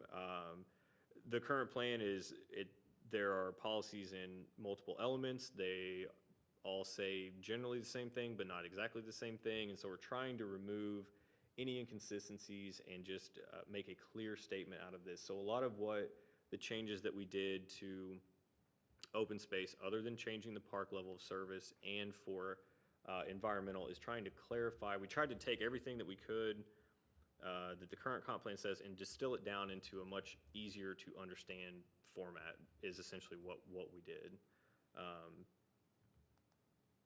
Moving on past that, public facilities. So this element is more or less our capital improvements element. So this is where the transportation policies actually live.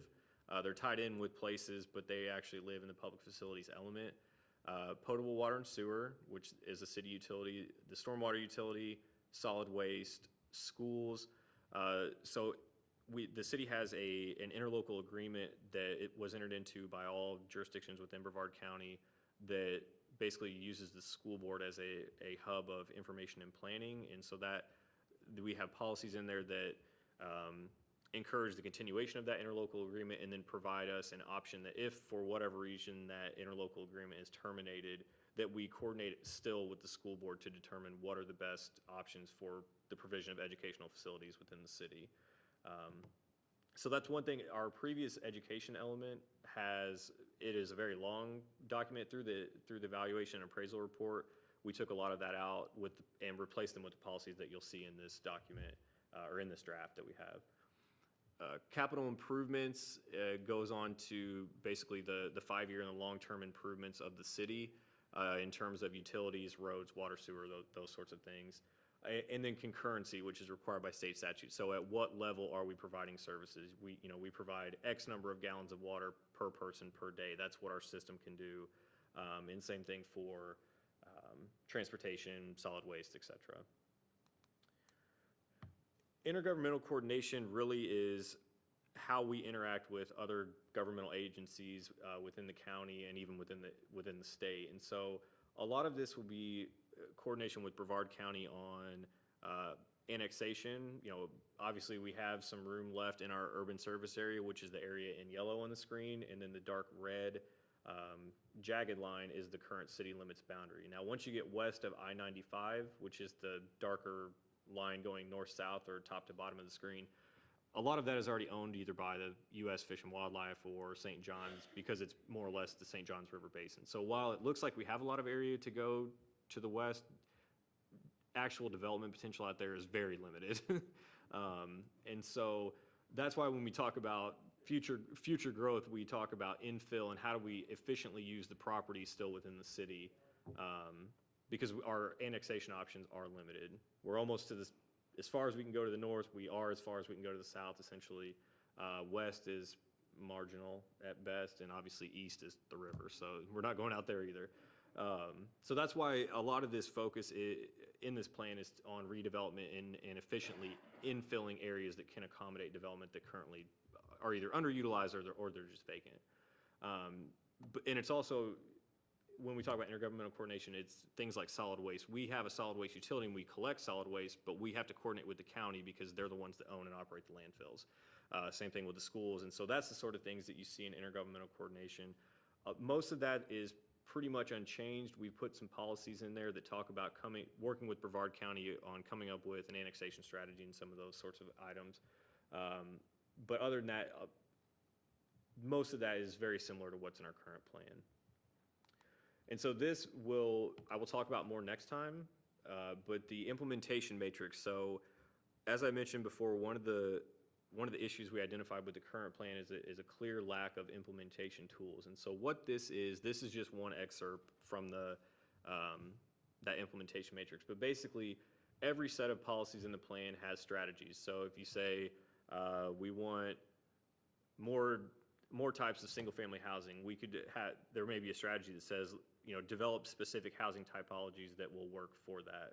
So what you'd see is in this matrix, the strategy is in the box on the left, and then across where it says CD in that version up there, so that would be the responsible department. The box next to it is who supports it, then moving to the right, whether it's a near-term or long-term goal.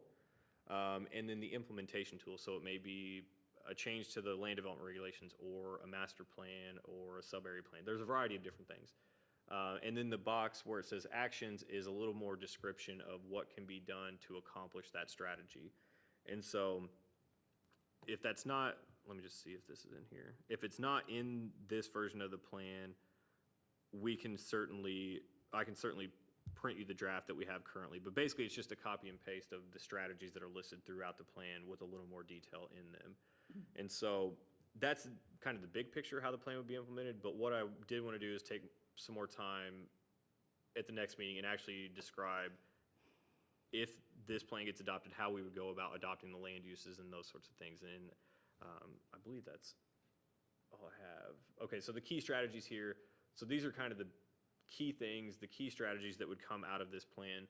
The first one being new development design standards. So that is how, as this redevelopment happens and you have an existing single-family neighborhood and a vacant piece of property and then a major corridor, how does development along that corridor not negatively impact the existing single-family subdivision that's next to it? Because we don't want to encourage new development that negatively impacts our existing development. We're trying to have a harmonious development pattern across here. So it's those standards of how do things interact, what kind of transitions or buffers or design standards can be used to help protect that existing development. A multimodal master plan, which like I said is currently underway. A recreation and open space master plan, which would do a better job of analyzing the open space that we have in the city and how it may be better utilized by connecting it or activating it in different ways.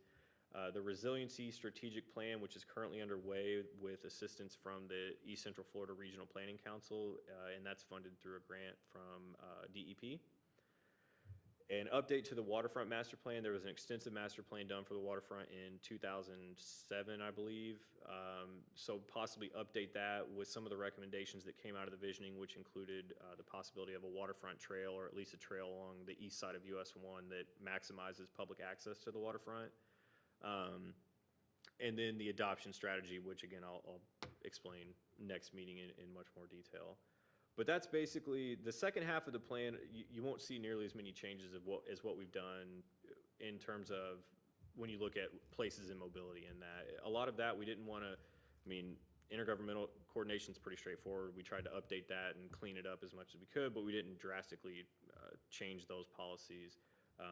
Same thing with public facilities. Natural resources, we had people want us to do more than we did, but we didn't feel that we had the expertise or enough analysis at the time to make wholesale changes to that. We can certainly look into it in the future, but that would probably be better served as a separate standalone project so that we have the time and resources to dedicate to that specific issue, because those can become very complex. And so that's really all I have. Like I said, next meeting, we will have a presentation about the implementation strategies, actually what our long-term plan is to get this implemented and kind of how that would work. And we can certainly talk more about the land uses in that as well, because that's certainly a key component of this. So with that, if you have any questions, I'll be happy to try and answer them or take notes. Questions? Member Severs. Not a question. I appreciate staff meeting with me this morning, where we did talk about the comprehensive plan. I have done a preliminary review. There's two areas I related to them that I would ask that staff and P&Z and others think about. I do not believe there is currently adequate protection for the area of critical concern. I partly base that upon our consumptive use permit. For example, it says, historically, the most productive well field, that's Area 2, which is north of Gardner Street going on north near I-95. Area 2 wells are now starting to show signs of water degradation, resulting in corresponding reduction in pumping to better stabilize water quality levels. Currently, about 1/4 of the wells are not in active use due primarily to water quality degradation. Some of you may remember, may not remember that in 2005, there was some changes made to the area critical concern ordinance. And I think based upon what I've seen, there's been a withdrawal from some of those standards they tried to impose in 2005 by more recent action by council. I believe that the city needs to be serious about protecting its well field.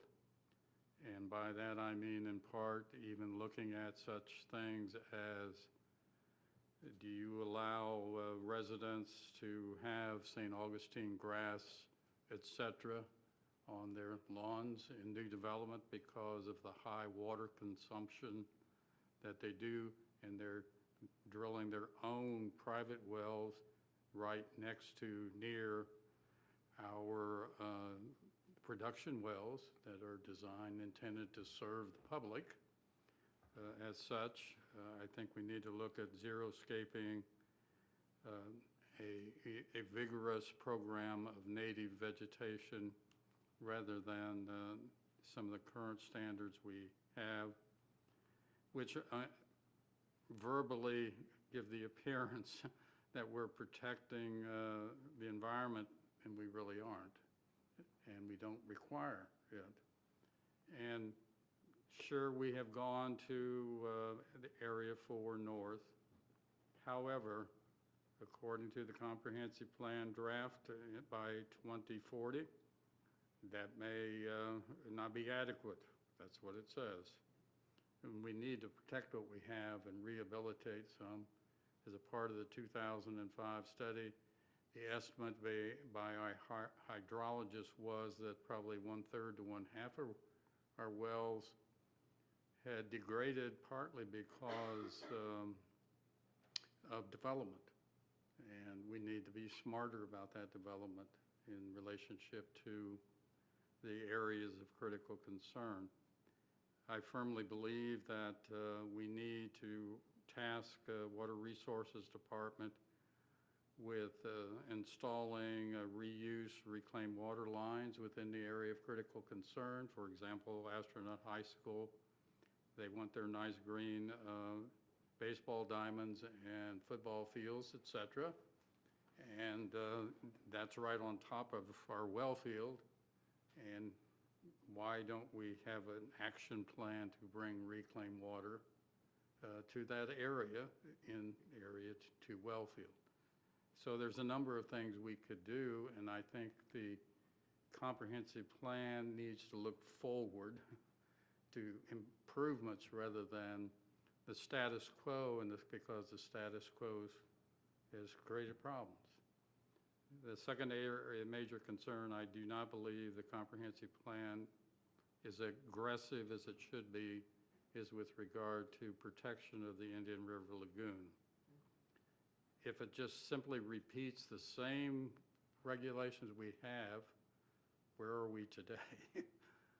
It's been degraded so much, and I think there are serious things that we can look at with either preservation or conservation easements along the river for new development, making sure that we redirect drainage flow away from direct discharge into the Indian River, perhaps even impose higher or greater standards as far as water retention and treatment before it's discharged into the Indian River because the current system is not working.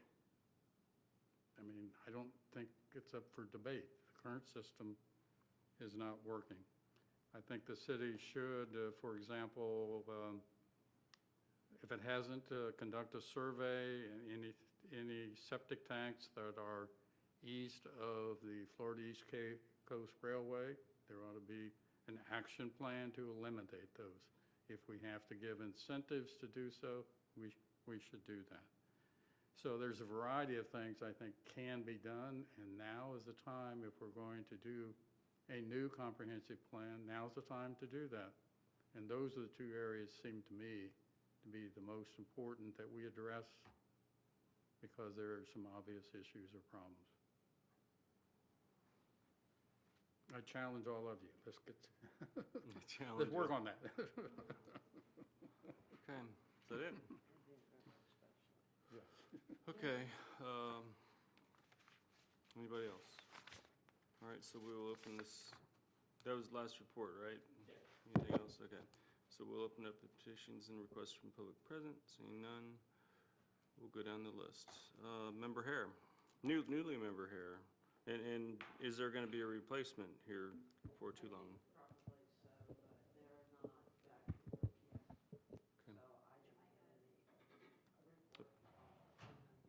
Mike? Sorry. What I was saying is I think probably they will choose another person to take the position that I was in. But right now, I don't have a report because Mr. Lindman is not back yet. They're still on leave. So he will be probably back within this week. So I'll bring a report next time from him and then see what he's going to do. Okay, well, now you don't have to, but if you want to. If I may, Member Chairman, just for clarity for the record, Member Hare is now an official voting member and has relinquished her position as the non-voting school board member. And that was something that the city will be discussing with Mr. Lindemann regarding the replacement and looking forward to hearing the school board's recommendation for appointment. Okay. Okay, thank you, and congratulations. Member Severs? No. Member Noel Copeland? I just noticed on the city council report that there was a technical issue and meetings may not be broadcast until the issue is corrected. Is that a problem with the sunshine laws and all that stuff? It's, Oh, it was closed. So it's not that they won't be broadcasted, that, It'll be on YouTube as soon as we're done processing it. I'd be happy to talk with you after the meeting about this. all right. I remember the conversation. Is that it? Member Baker? Member Taylor?